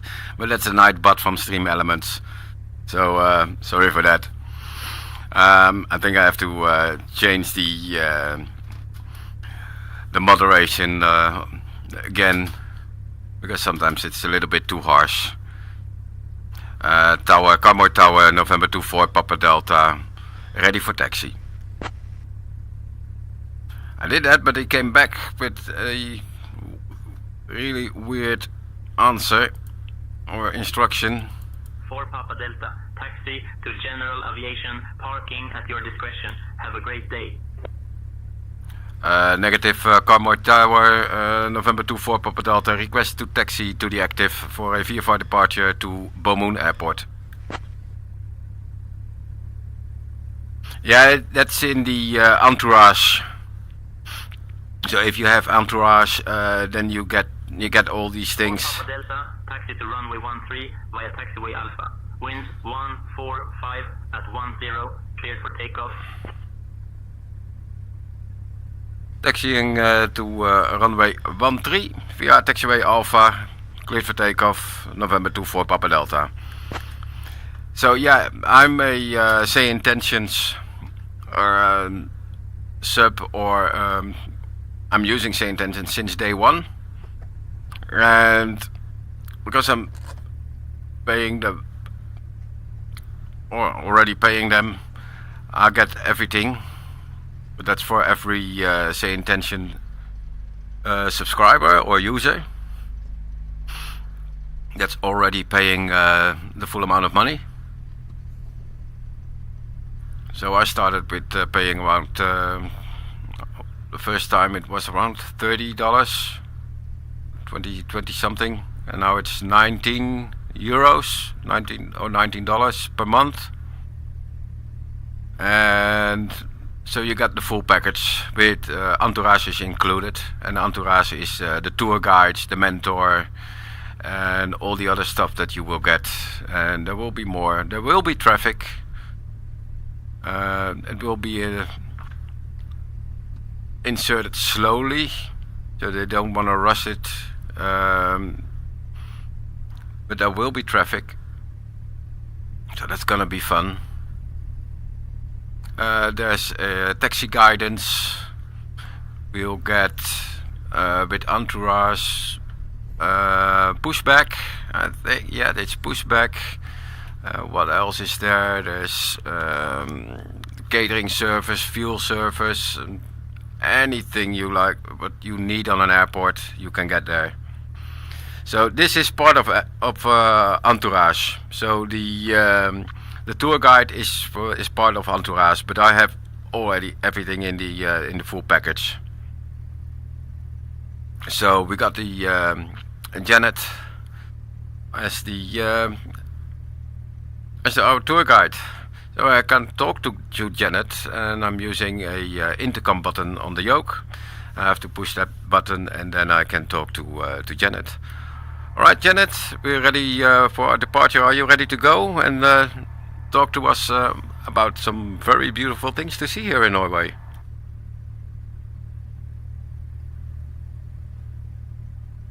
Yeah, I've been using Beyond ATC as well, but that's Oh, absolutely. We're all set to take off and explore the beautiful sights of Norway. Just to get you started, if you head towards Sola Airport, which is about 57 kilometers away at a heading of 150, you'll be on your way to some lovely views.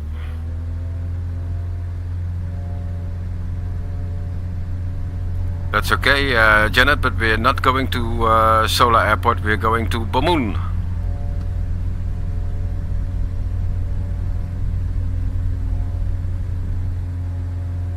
Oops. Gears coming up.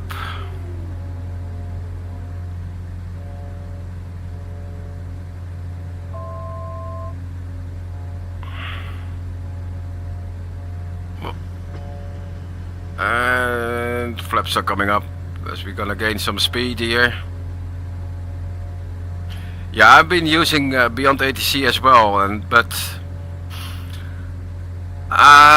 yeah, it sounds great. The traffic injection is great. I love that one.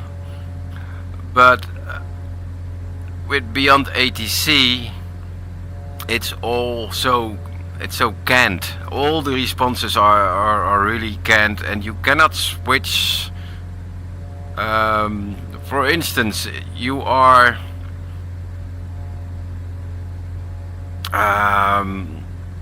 at some point in the approach and you forget one call, you can't go through all the other calls because you have to do that one first. And with SayIntentions, I can go from, for say, VFR, I can go to IFR. And if I'm IFR and the weather is clear, I can ask for VFR. So I can cancel IFR and continue VFR. I can ask to do a low approach. So let's ask Bømoen Tower if he can do a high pass low approach over the runway 13. And then with a sharp left turn out, because there's the bridge. So we're gonna turn back here. and then ask for a sharp left turn out, follow our planned route to Bømoen Airport. So let's do that, and let's see how they react to it. That's what you can do with SayIntentions, because that's so much fun. You can do anything you want to. Alright,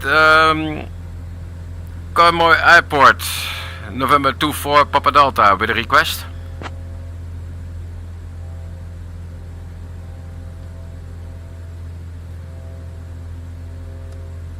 For Papa Delta, say again your request, M24PD.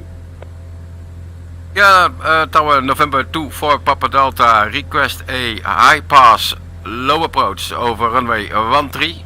At the end, a climbing turn over left, and then follow our planned route to Bømoen Airport.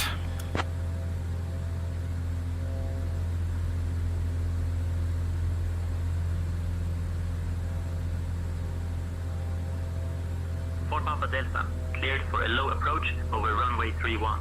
After the approach, execute the climbing left turn and proceed on your planned route to Bømoen Airport. Correction, it will be runway 13, November 24 Papa Delta. A low approach, high speed over runway 13, and then a left turn out, and proceeding en route to Bømoen Airport, November 24 Papa Delta. Yeah, you can say anything, they will understand it.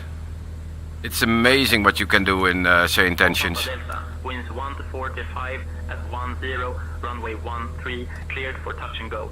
After the low approach, execute a left turn and proceed to Bømoen Airport. Roger, it will not be a low approach, but a very low, high-speed pass over the runway. November 24 Papa Delta. Thank you very much, sir, for the cooperation.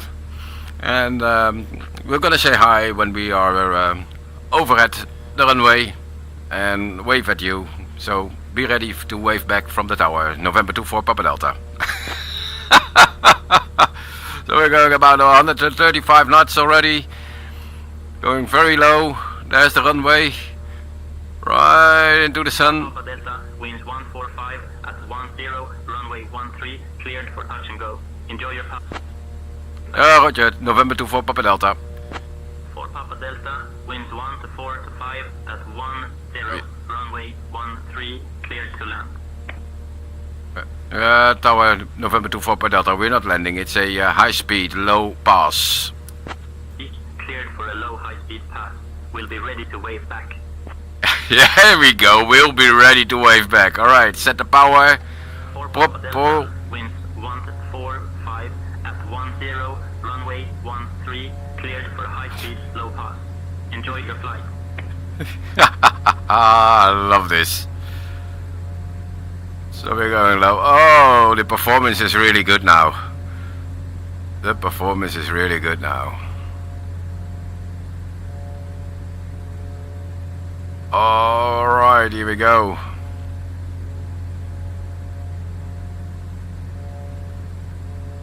Alright, we gotta bust the tower.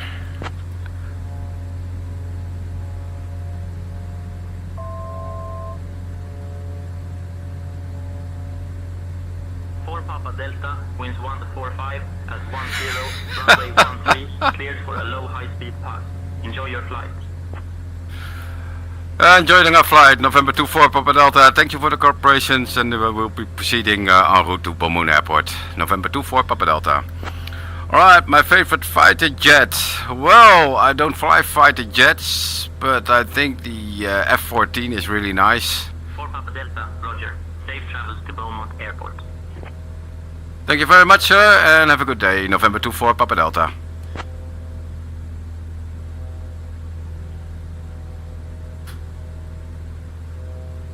So Danger Mouse, true, I'm finding Beyond ATC not to be as flexible. Saying more fun, and it's updated a lot more. Yeah, it's really good, and they even updated it for the Tech Alpha for Flight Simulator 2024. So you could use SayIntentions during the Tech Alpha, which was really great. We have a number for you to call, Bombasso. Yeah, no, I had a... it was approved to do a low pass. And I told him we are busting the tower, but he was okay with it.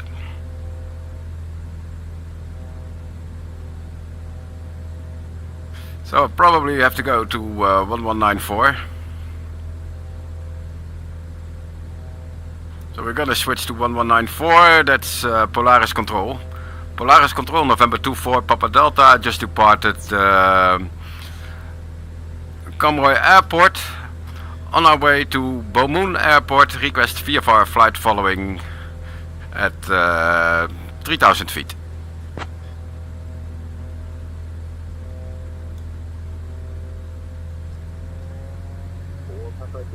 Identified. Alright, we're identified, so that's good. This is so much fun, guys. Alright, let's get some more light on the displays.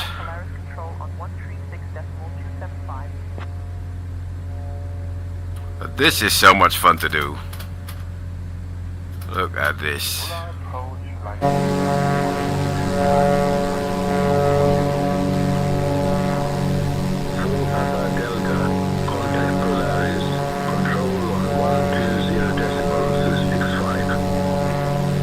Polaris Control 120.625. November 24 Papa Delta. Is that the correct one? 12065. Yep. Polaris Control, November 24 Papa Delta, with you climbing 3000 feet.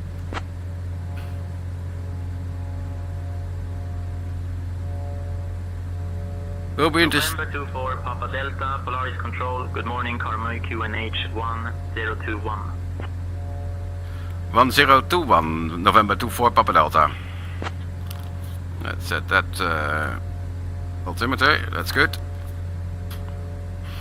We'll be interested to see what they come out with when Beyond ATC releases that traffic injector.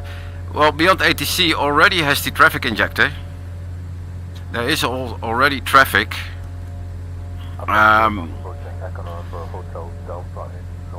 And it's working perfect. You can hear them.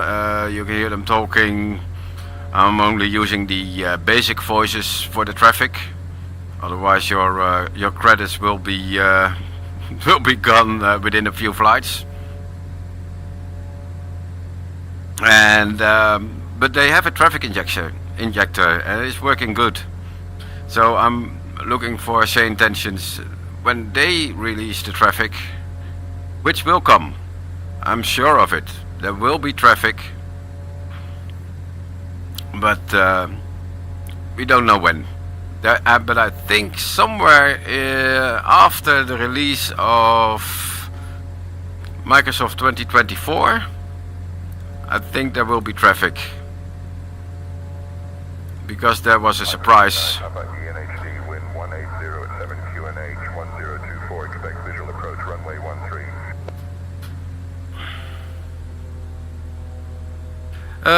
That one pro football kid, F14, just wonder how back when the pilots got that museum piece in the air. Oh yeah, man, but it's a fun aircraft, and I love the old, the vintage stuff. Alright, so let's go this one to 2200 and set this one to 25. So we're slowly cruising. So we're good. Almost on track.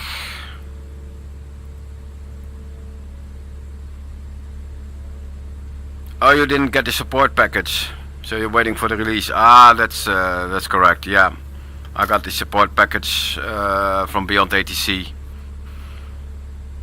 but it's really working great.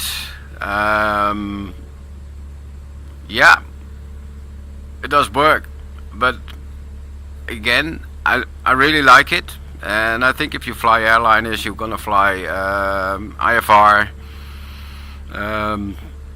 It's gonna be fun.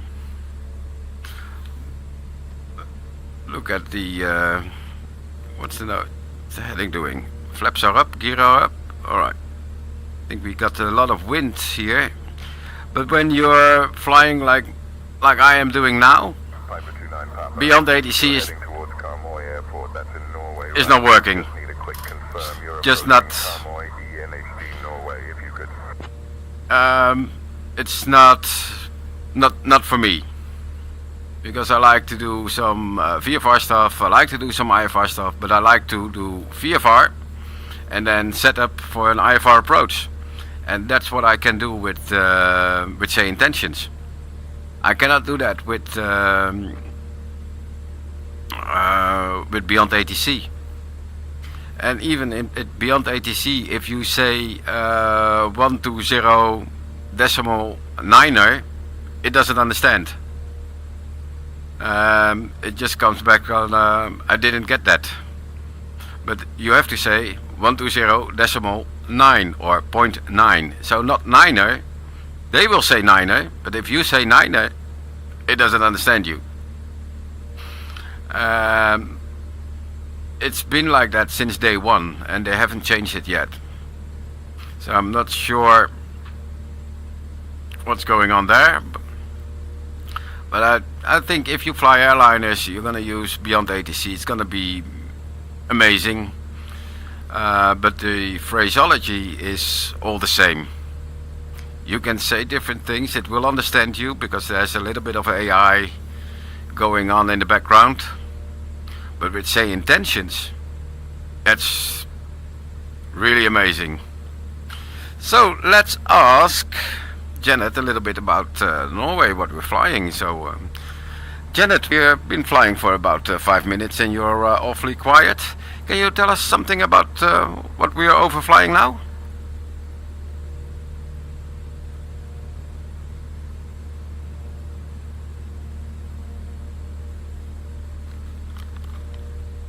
Let's wait for Janet. Janet is not coming back. Well, at our 1 o'clock, about 70 kilometers away, we have Sola Beach. It's a lovely stretch of sand where people go to sunbathe and pretend they're not freezing. Speaking of freezing, my friend Toby once tried to impress some beachgoers by diving into the water in the middle of winter. He thought he was being brave, but he ended up getting stuck in the sand like a beached whale and had to be rescued by a bunch of confused seagulls. Quite the scene. Alright, but that's 70 kilometers away. We are not 70 kilometers. We are not seeing that. Sorry, guys. Yeah, you're thinking of the change. You prefer the general aviation. So yeah, so do I. And you know, it's fun to fly in a small aircraft like this, fully IFR capable. To fly VFR and then shoot an IFR approach, which is really good fun to do. Ooh, look at the nose. We got a little bit of an updraft, so it's trying to get us to stay on this altitude. Speed is really high now.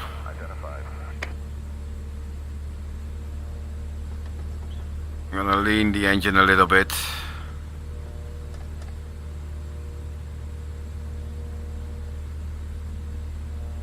Yeah, she's looking it up in Google. I know.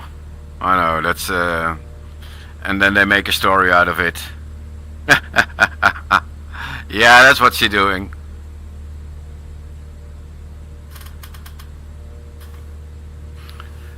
That's what she's doing. I know, that's why I'm not always using the tour guide. But I don't think they know enough about Norway. So Stavanger they know, because we left from Stavanger. The flight plan is coming from Stavanger, so she start from there. So let's say we are at Olen ANSO.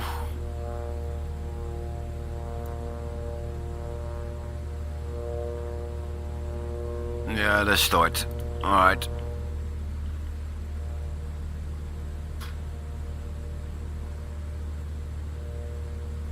You know, with the GTN 750, you have something else. I don't know if you already knew that, but if you go to the home page, you go to utilities, and then you go to the map, you can have You see here the route.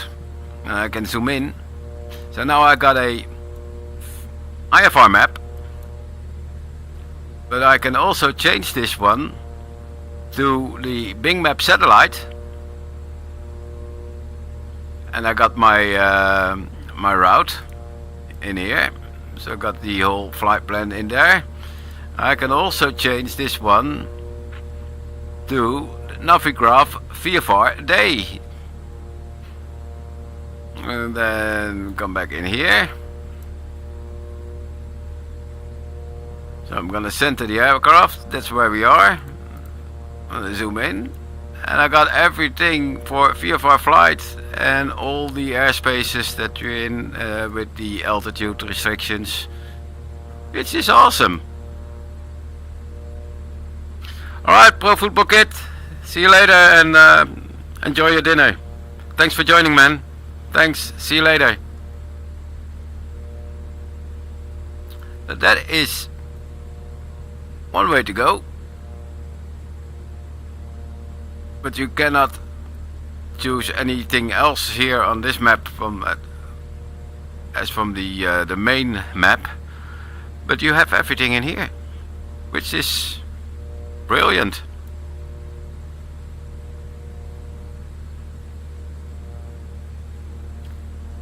Ah, she was from Stavanger. Yeah, they got some beautiful girls in Stavanger, man. They really got some beautiful girls there.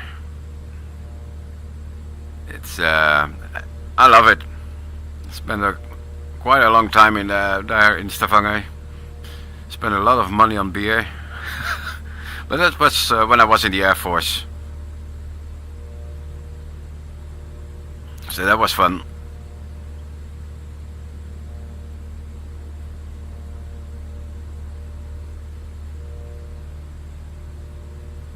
Alright, so the wind is coming from that direction. We are good. But Stavanger is a beautiful city. And Bergen is also very beautiful. A friend of mine, old colleague from the Air Force, lives in Bergen.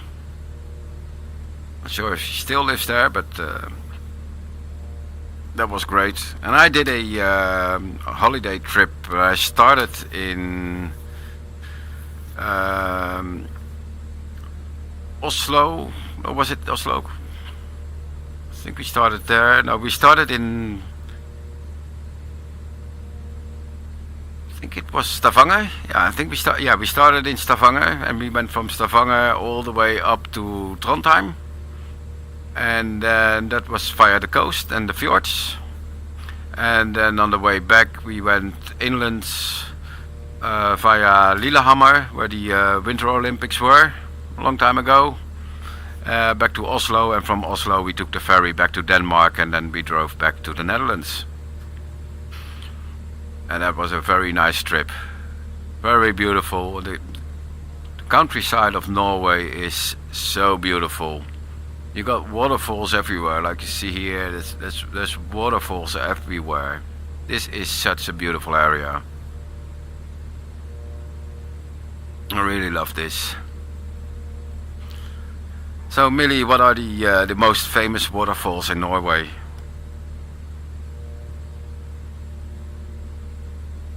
Oh, Janet. Oh, her name is Janet. I'm confused with Millie, but she's not talking.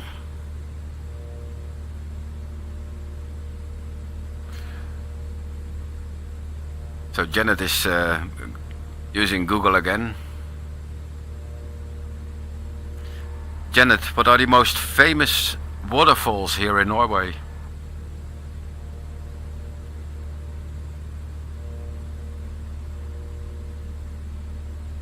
Oh, we got some wires. Well, the most famous waterfalls in Norway include the Voringsfossen, which is a whopping 182 meters tall, and the Seven Sisters waterfall, which is a bit of a diva with its 7 distinct streams. Speaking of waterfalls, my friend Toby once tried to impress a group of hikers by pretending to dive into one, but he slipped and ended up getting stuck in the mud instead. They had to send a rescue team to pull him out, and he claimed it was all part of the act. She's not really that funny, but it's okay. Janet is okay. but it's always with Toby, and always the same jokes. So I like the mentor more, so you can learn from the mentor, and that's always nice to have someone next to you who knows a lot about the aircraft. And if you have any questions, you don't have to look it up, you can ask. And of course, if you fly small business jets or business turboprops like the Duke, you can also have the cabin crew with you, which is fun. Her parents had a cabin in Bergen. I remember hiking and having to take tins from one cabin to another. Yeah.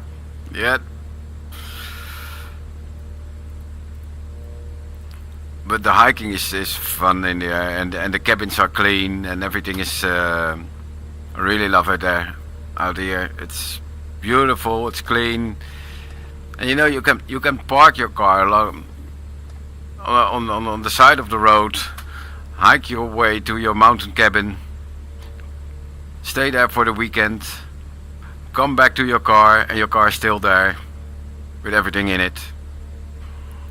Because everybody knows they're up into the cabin and they need their car to get back home.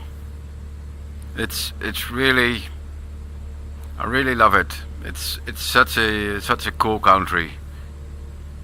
Look, we got some snow on the mountains. Beautiful.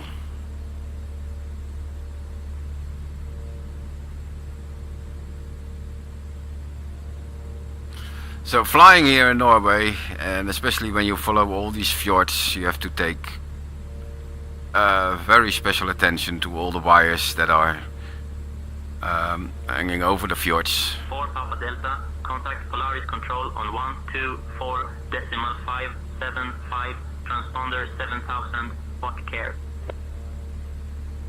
Switching to Polaris Control on 124.575. November 24 Papa Delta. You sound so robotic.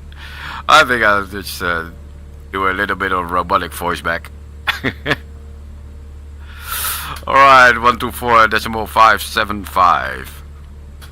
Polaris Control, November 24 Papa Delta, with you 3000 feet, en route to Bømoen.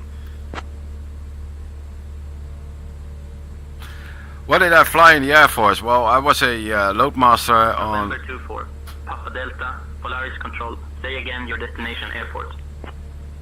Destination airport is Bømoen Airport. November 24, Papa Delta.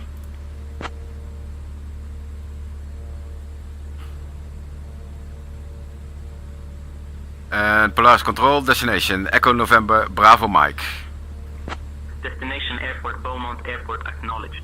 You are not under basic information service. Say request. Request basic information to Echo November Bravo Mike. November 24 Papa Delta. Say request. Yeah.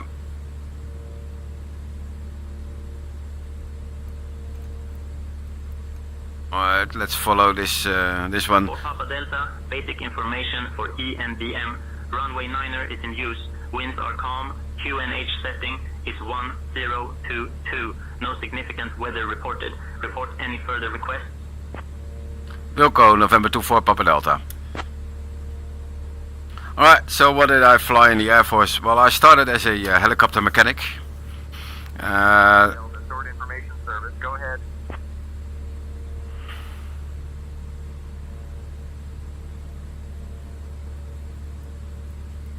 November 24 Papa Delta, request VFR flight following to Echo November Bravo Mike. November 24 Papa Delta. So I started as a helicopter mechanic, small helicopters, the Takeoff, the BO-105 and the Alouette 3. 4 Papa Delta, Squawk 3151 and ident for VFR flight following to NBM. Squawking 3151 and identing November 24 Papa Delta. 2900 feet, heading 048 DEG, Lervik QNH 1022, no traffic observed. Roger, November 24 Papa Delta. So that's what I did, and as a mechanic you always have to, especially in the Air Force, you're part of the crew. So with every flight, you almost every flight, you sit next to the pilot, and most. Delta own navigation. Roger for Papa Delta. And then sometimes they give you the control, so you could fly it. And then I went from the small helicopters, became a load master on the transport helicopters, the Super Puma. Did that for 9 years. I went to Bosnia and Iraq, also with those helicopters. Then I switched to fixed wing. That's the Fokker 50 and Fokker 60. And the 60 is the enlarged version of the Fokker 50. And that's a 2-engine turboprop. We did paradroppings, and we flew for the Coast Guard in the Dutch Caribbean. As we're gonna climb to, I think we're gonna climb to 4,000 feet, or gonna stay low. We're gonna stay low. So that's spent about 3 years flying for the Coast Guard in the Dutch Caribbean from Curaçao. After that, I went to did a conversion training for the KC-10 tanker.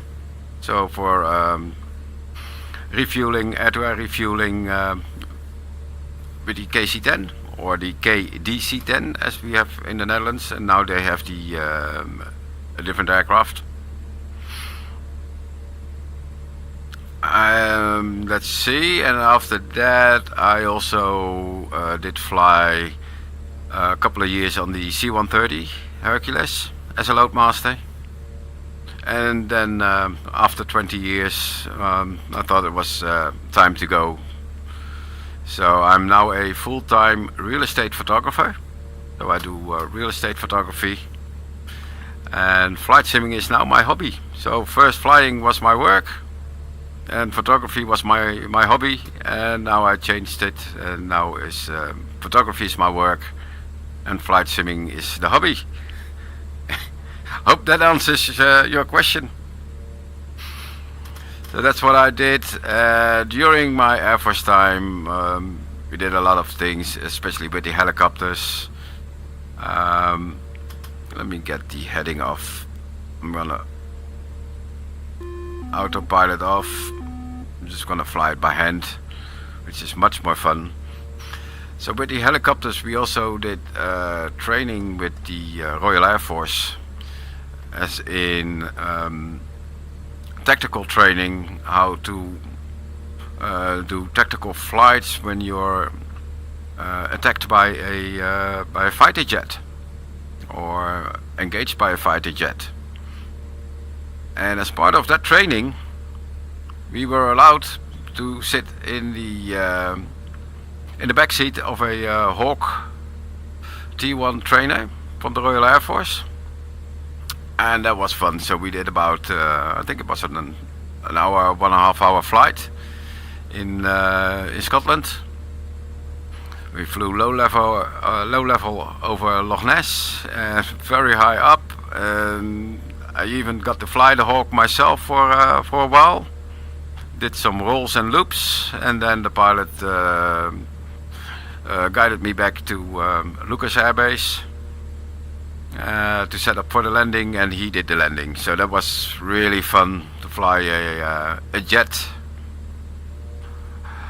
well, by myself or with the guidance of an instructor, of course, and to engage helicopters from a jet.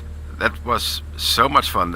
It's like a roller coaster ride that lasts about an hour, 1.5 hours. That was so great to do. So much fun. Didn't get sick. Almost blacked out. But yeah, man, that was fun. That was really fun, and I really loved it. So yeah, that was just that was great. I think I flew in every aircraft the Air Force had, except for the Apache helicopter. fly in that one because that's a two-pilot helicopter. There's no other seats in there. So as a loadmaster, you don't get the chance to sit in the Apache helicopter unless you are a maintenance guy who's doing all the test flights, but not as a loadmaster. Did fly in the Gulfstream as a loadmaster. Yeah, I think I had every aircraft, every helicopter. I was either a passenger or an observer. I flew with a friend who was a loadmaster on the Chinook, and we went for a trip, so I joined him. Yeah, that was good fun, man. Had a good time. We went to what was it? Somewhere Eastern Europe, and we had to visit a squadron there who was flying with the Mi-17 and Mi-24, the Hind helicopters, the attack helicopters. And we had a ride in one of the Hinds, the Mi-24. It was good fun, you know, a Russian helicopter, and then we had to sit there. We had to sit in that helicopter and fly around with it.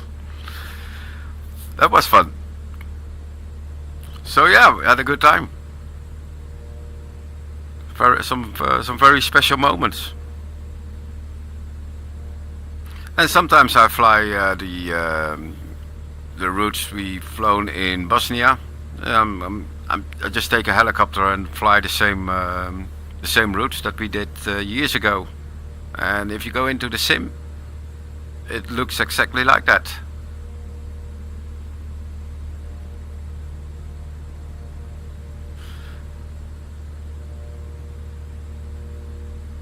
You like helicopters, but too chicken to get in one. No, you have to fly a helicopter, Bombasso. If you get the chance to do a helicopter ride, just do it. You're gonna love it. It's so different than fixed wing, but you're gonna love it. Then you smile. That's cool. You're living near Cold Rose. 10 minutes away, and used to see the Sea King till they stopped. And, the Thurlins. Is that the Merlin? The Merlins. The AW101. Yeah. And the Blackhawks used to fly out and stopped. Oh yeah, that stopped in 22. I think you mean the Merlin, because the Merlins were the replacement of the Sea King, right? Merlin, like in the Wizard.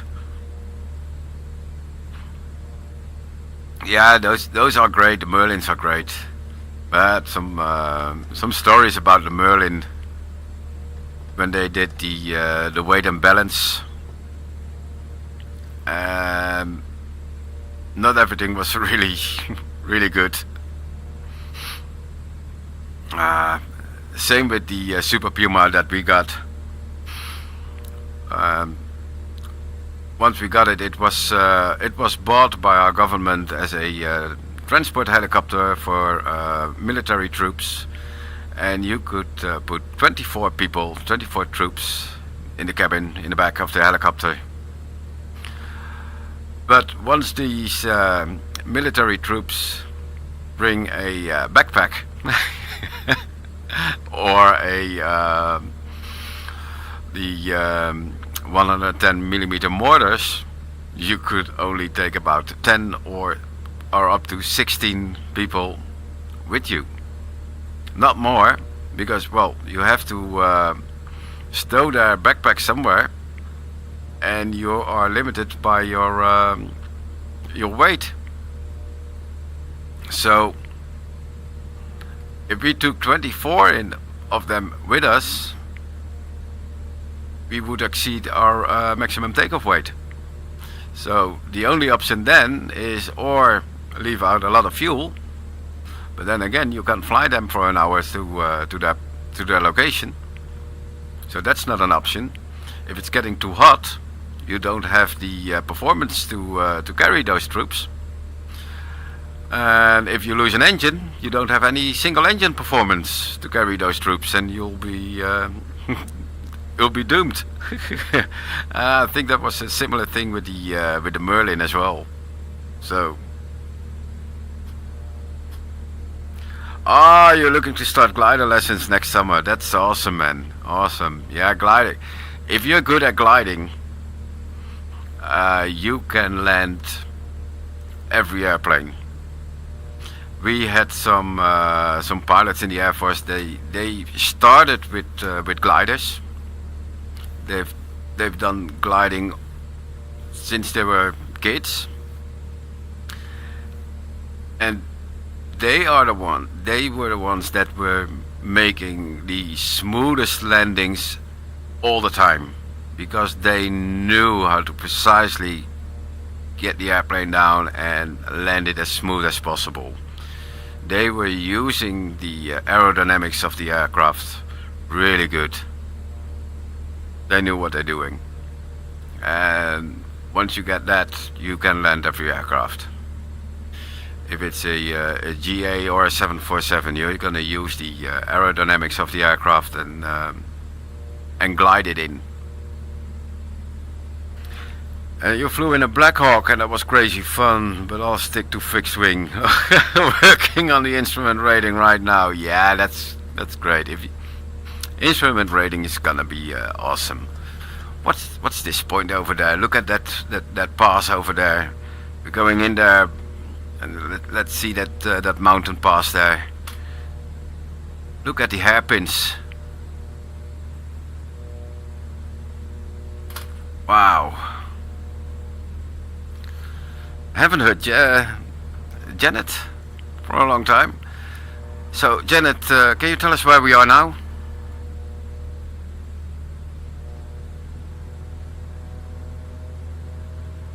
We're currently about 37 miles south of Bømoen Airport, flying at 3,200 feet.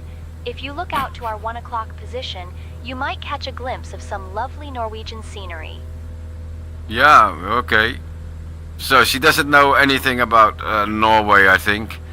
So there are wires over here, crossing, and they're going down. Let's add some power, because we have to climb up. Look at that, that is beautiful. Outside view.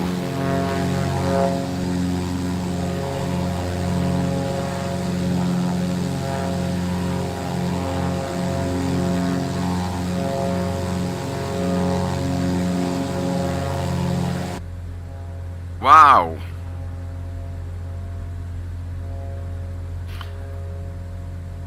Yeah, glider is fun. Helicopters is also fun. I have now the Hotas Warthog joystick, or the Warthog joystick, and I removed the spring from it, and flying helicopters in the sim is so much easier now. Really love that. The UE flies great with it. Oh, more beautiful scenery up here. Guys, if you're gonna fly here in 2024, this is gonna look amazing. Got some floating trees up there. Not sure how they float up there, but we got floating trees. Or they're in the water or whatever, but I'm not sure what's going on up there. Alright, so our waypoint is just next to us in the fjord over left. But look at those lakes. Those lakes are amazing if you hike through them. The water is freezing cold, but there's fish in there. Like having your own life mentor in SayIntentions. Yeah. Well, I'm not a mentor. Come on, guys. But yeah, I got about 20 years of flying experience. And I really love it. And especially hanging out with the pilots as a loadmaster or as an engineer, hanging around with the pilots here in the Air Force, who taught me so much. Is that's just incredible. I know, and even during other flights in the Fokker 50 or in the DC-10, I would sit next to them in the cockpit if I didn't have anything else to do in the cabin, and ask them anything. Let them explain things to me, how they are doing things, how everything works, because I'm just curious, and it was I was eager to learn it, and that's how I learned it. Because I wanted to know what was going on, of course. And it's always good as an aircrew member that you are in the loop of what's going on. If you see a little glitch in the stream, like a green flashing thing, that's this aircraft. In VR, there's always a small glitch from the prop that pops up. But yeah, that was we had great fun in the Air Force. We did mountain flying training in Switzerland, because they have the same helicopters, the Super Puma. And we did mountain flying training there, so we went above 10,000 feet, landing at 9,000 feet. The Aletsch Glacier, we landed on the Aletsch Glacier, walked out. Yeah, that was so much fun. And things in the mountains, they look small until you're close to them. Sometimes they say, oh, you see that little rock over there?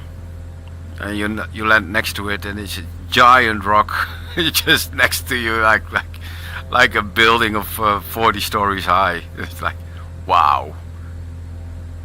And it's just massive. You just don't see it when you're flying up there until you're close. And it's the same here, because there are spots here that, look at that.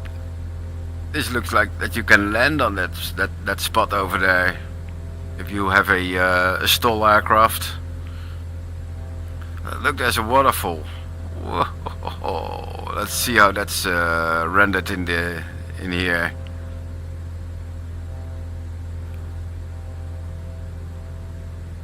Wow, this is so beautiful, guys. All right, let's go outside. Look at that.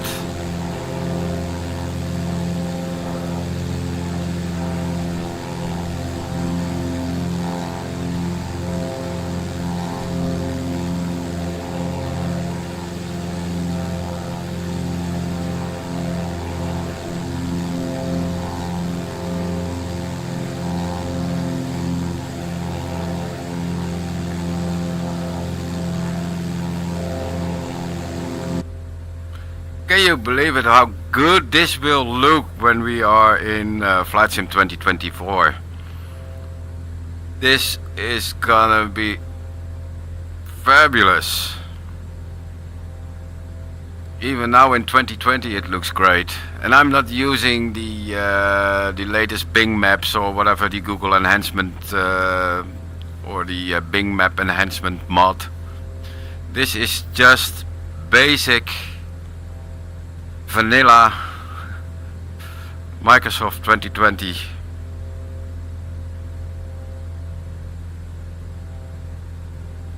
Yeah, career mode and helicopters is gonna be fun. I tried it in the Tech Alpha, but there aren't any helicopters. When I tried to do a check ride for the helicopters, it CTD'd and had to start over. Even for my instrument rating and night training or twin engine, it just CTD'd and you had to start over again. But because it wasn't in the Tech Alpha, So I did my whole career mode all up till my CPL, commercial pilot license, and then I just could do only missions ferrying airplanes from airport to airport. Already at about 100,000 credits. I couldn't spend them anymore. There was nothing to spend them on in the Tech Alpha. So that's gonna change, of course, in the release. But yeah, the career is gonna be fun, but it's all solo flying, of course. But I think with the mission's gonna be fun. Yeah, in career. You're gonna photographer mode. That's also fun, but I think after a while nobody's doing it anymore.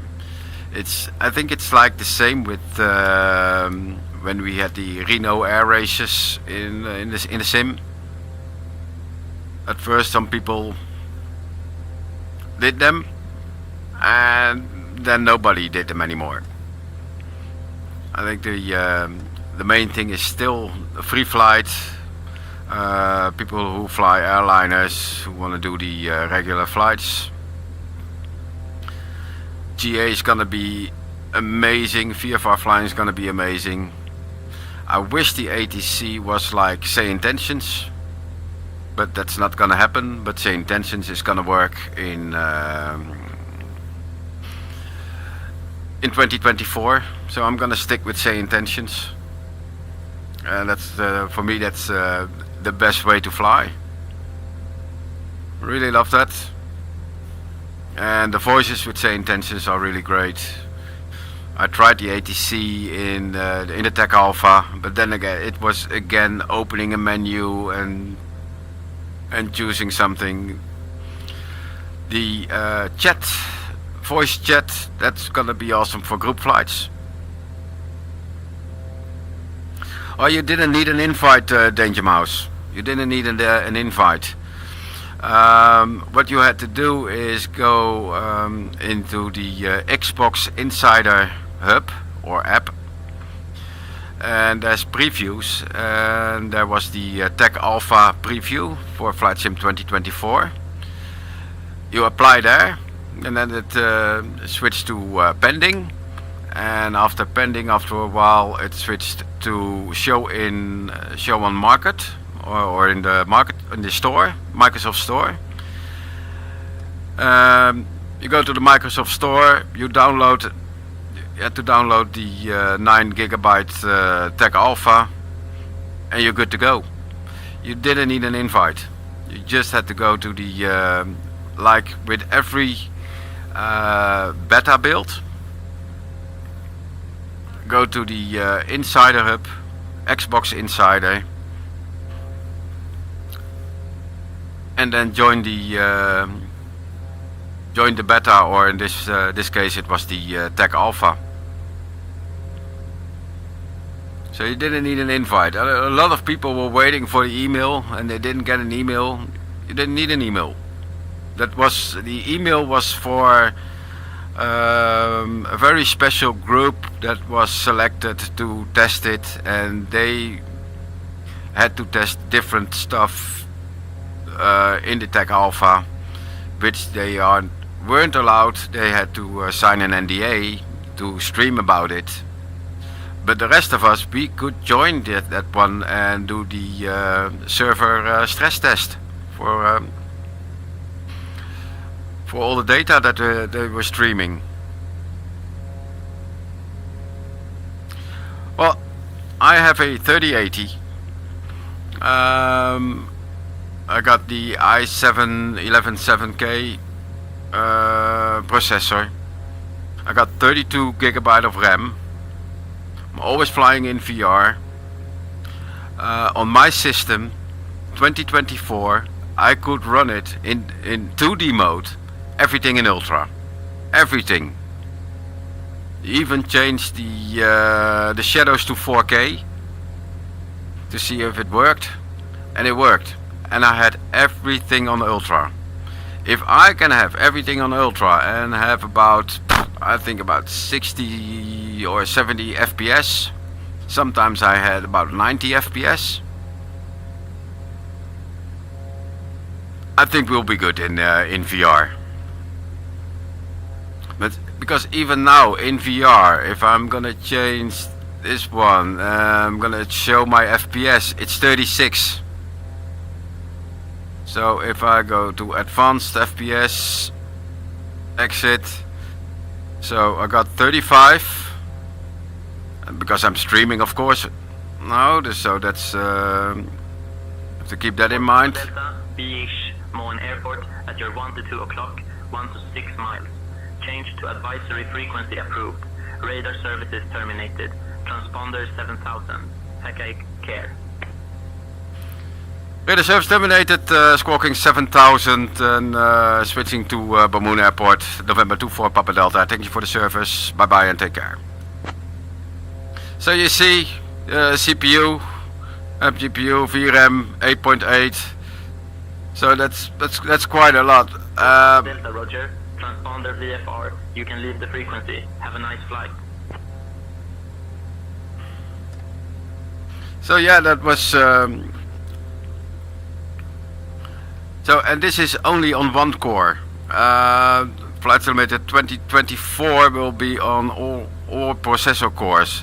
And what I checked is that my GPU was doing all the hard work, and I was hardly at about, I think on my CPU, it was around 25 to 30% or less. So that's good, because the GPU has to work very hard instead of the CPU. If the GPU is waiting on your CPU, that's not good. So in that case, 2024 is the other way around. We're CPU limited. And so I was getting really good performance in 2D mode.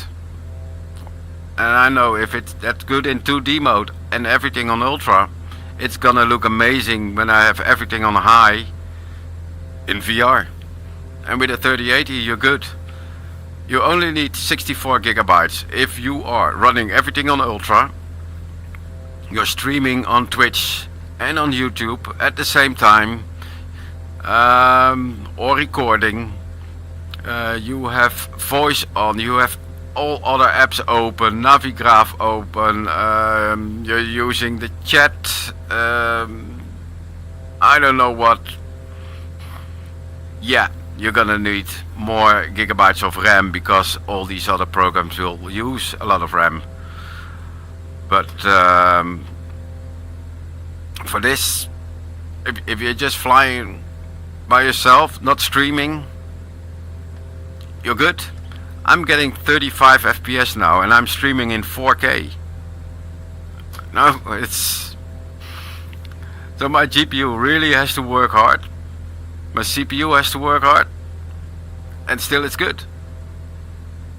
And I'm happy with 35 FPS. If I'm flying by myself, not streaming, not recording, I easily get 45. And I got the smoothest flight ever. So... Oh, I think we have to... I've been talking so much that I didn't switch the fuel tank. Alright, let's do a mid-air... There we go. Suddenly my engine was out. But my fuel... right-hand fuel is empty. Alright. Anyhow, we're close to Bømoen. I'm using the Reverb G2. The HP Reverb G2, and I know it has to be replaced soon. Let's see if I got a frequency for Bømoen Airport. Here, in SayIntension, no, there's nothing. So we're gonna...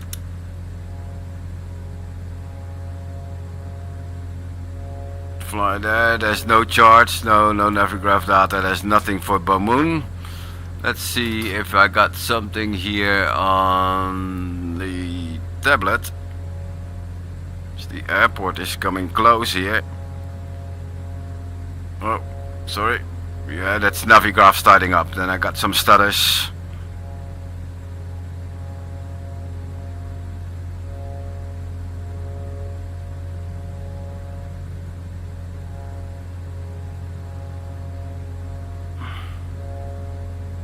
So, do we got some comms? No, there's nothing here. So we're gonna get this one up. What's here and here? Oh, I gotta prepare for a landing, guys. So much to do. Oh, there was your message. I could almost read it, but now it's gone. Message retracted. Alright, never mind. Alright, let's go back to the map. Let's see where that airport is. Straight ahead. It's down here. So we're gonna circle down. Yeah, guys, there's the runway. We're gonna fly around over that lake. Let's see what the wind is doing. Yeah, and we're gonna land with a little bit of crosswind. So we're gonna fly around and then come back in there. Are you using the Quest 2? Yes, I had a Quest 2. That was my first headset. And then I switched to the Reverb G2. And I think my next headset is either a Quest 3 or the Pimax Crystal Light. But I think that will be next year. Still happy with the G2. But it's time for a replacement. I'm just curious to see what else comes out. But I think it's gonna be a Crystal Light. The gears coming down.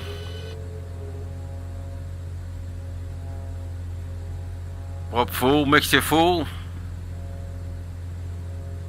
There's no frequency for Bømoen Airport, so we're just gonna land there. And then we're gonna call it a night. Alright, the airport is just above the left wing.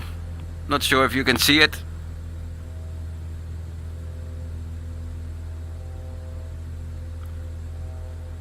And I installed this airport from Flysimware because it wasn't in the sim. It was just a texture. Yeah, the Quest 3 will be good, but I want to have a headset with a DisplayPort connection. And I've been thinking about the Quest 3 as well.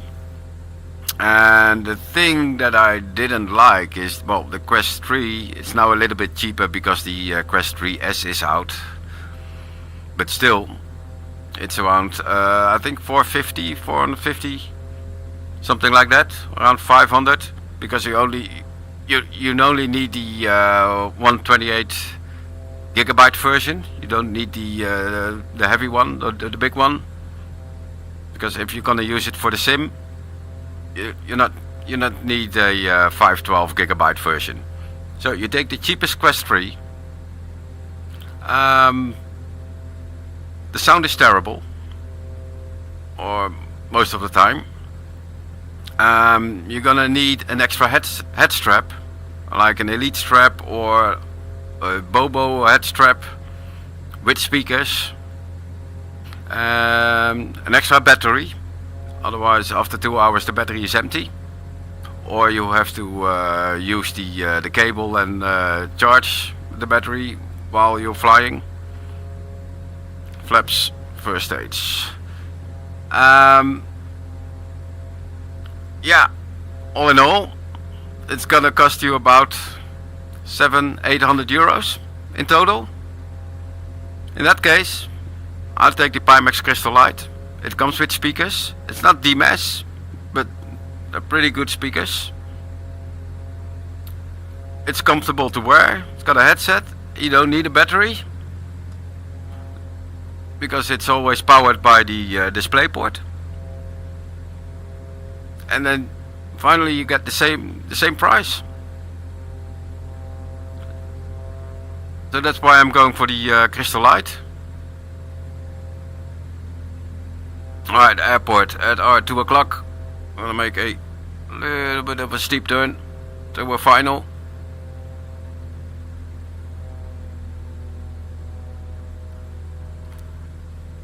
So yeah, I have all that in consideration, because I don't want to spend a lot of money on things to make it comfortable if I can have a headset which gives me a wider field of view and is as comfortable as that for the same price.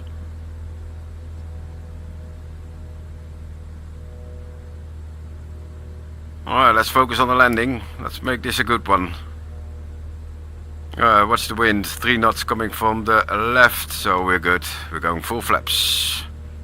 Are we full? Yep, we're full. Flaps are checked. Booster pump is on. We're on the left hand tank. I can feel that because she's leaning to the left.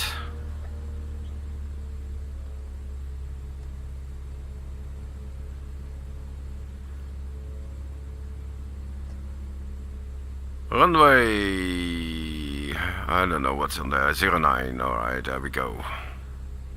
Bømoen Airport.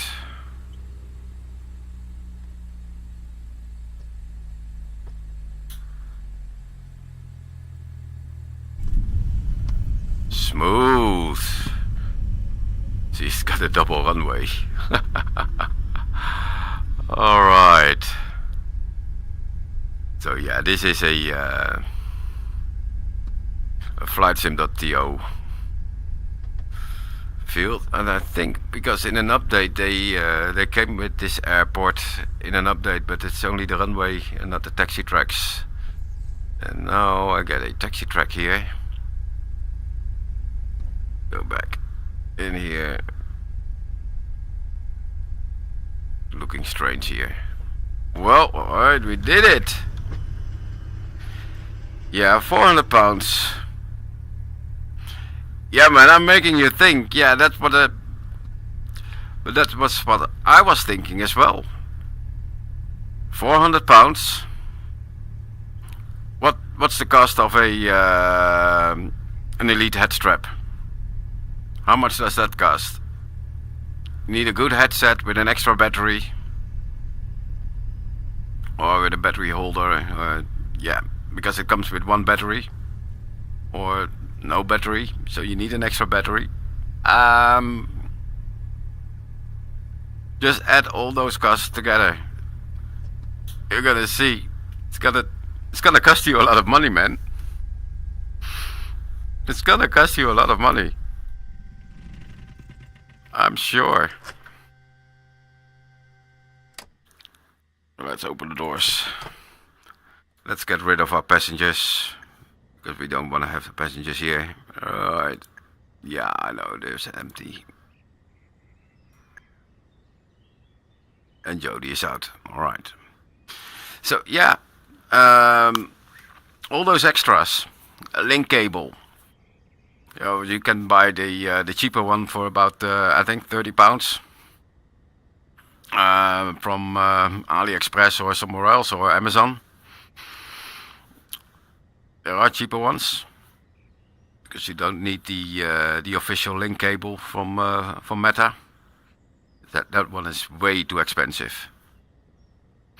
So that's gonna cost you. You get controllers. I never use controllers. Never use them. Don't play standalone things in VR. Just the sim in VR. So yeah, I was thinking, do I want to spend so much on making the Quest 3 as comfortable and good to use with all those extras, or do I pay the same amount of money for a Pimax Crystal Light, which is comfortable? I don't need the controllers. I can order it without controllers. I can order it with local dimming or without the local dimming. I want the local dimming. so I can fly at night, because now with the HP Reverb G2, if you're gonna fly at night, you got so much. I don't know. It's terrible. It's like it's hazy. It doesn't look good.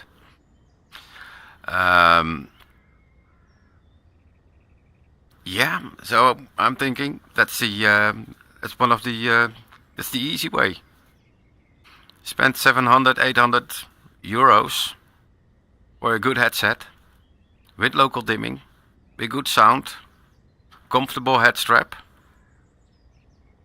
instead of $700 for a Quest 3 with all those extra things to make it comfortable, to make it usable for flight simming. Yeah. No, not for me. I'm going for the crystal light to make it happen. All right, guys. Thanks for joining. I'm gonna have a drink, and then I'm gonna charge the batteries of my cameras, because tomorrow is another day for work. And I think I have about three houses to photograph and videograph as well. So I will keep you posted when I'm doing a live stream with a group flight. That's gonna be fun. Alright, guys, and then we're gonna have the voice chat via Discord, so you can hear me and I can hear you, and we're all gonna be streaming that on YouTube. Alright, take care and thanks, and see you in the next one. Bye for now.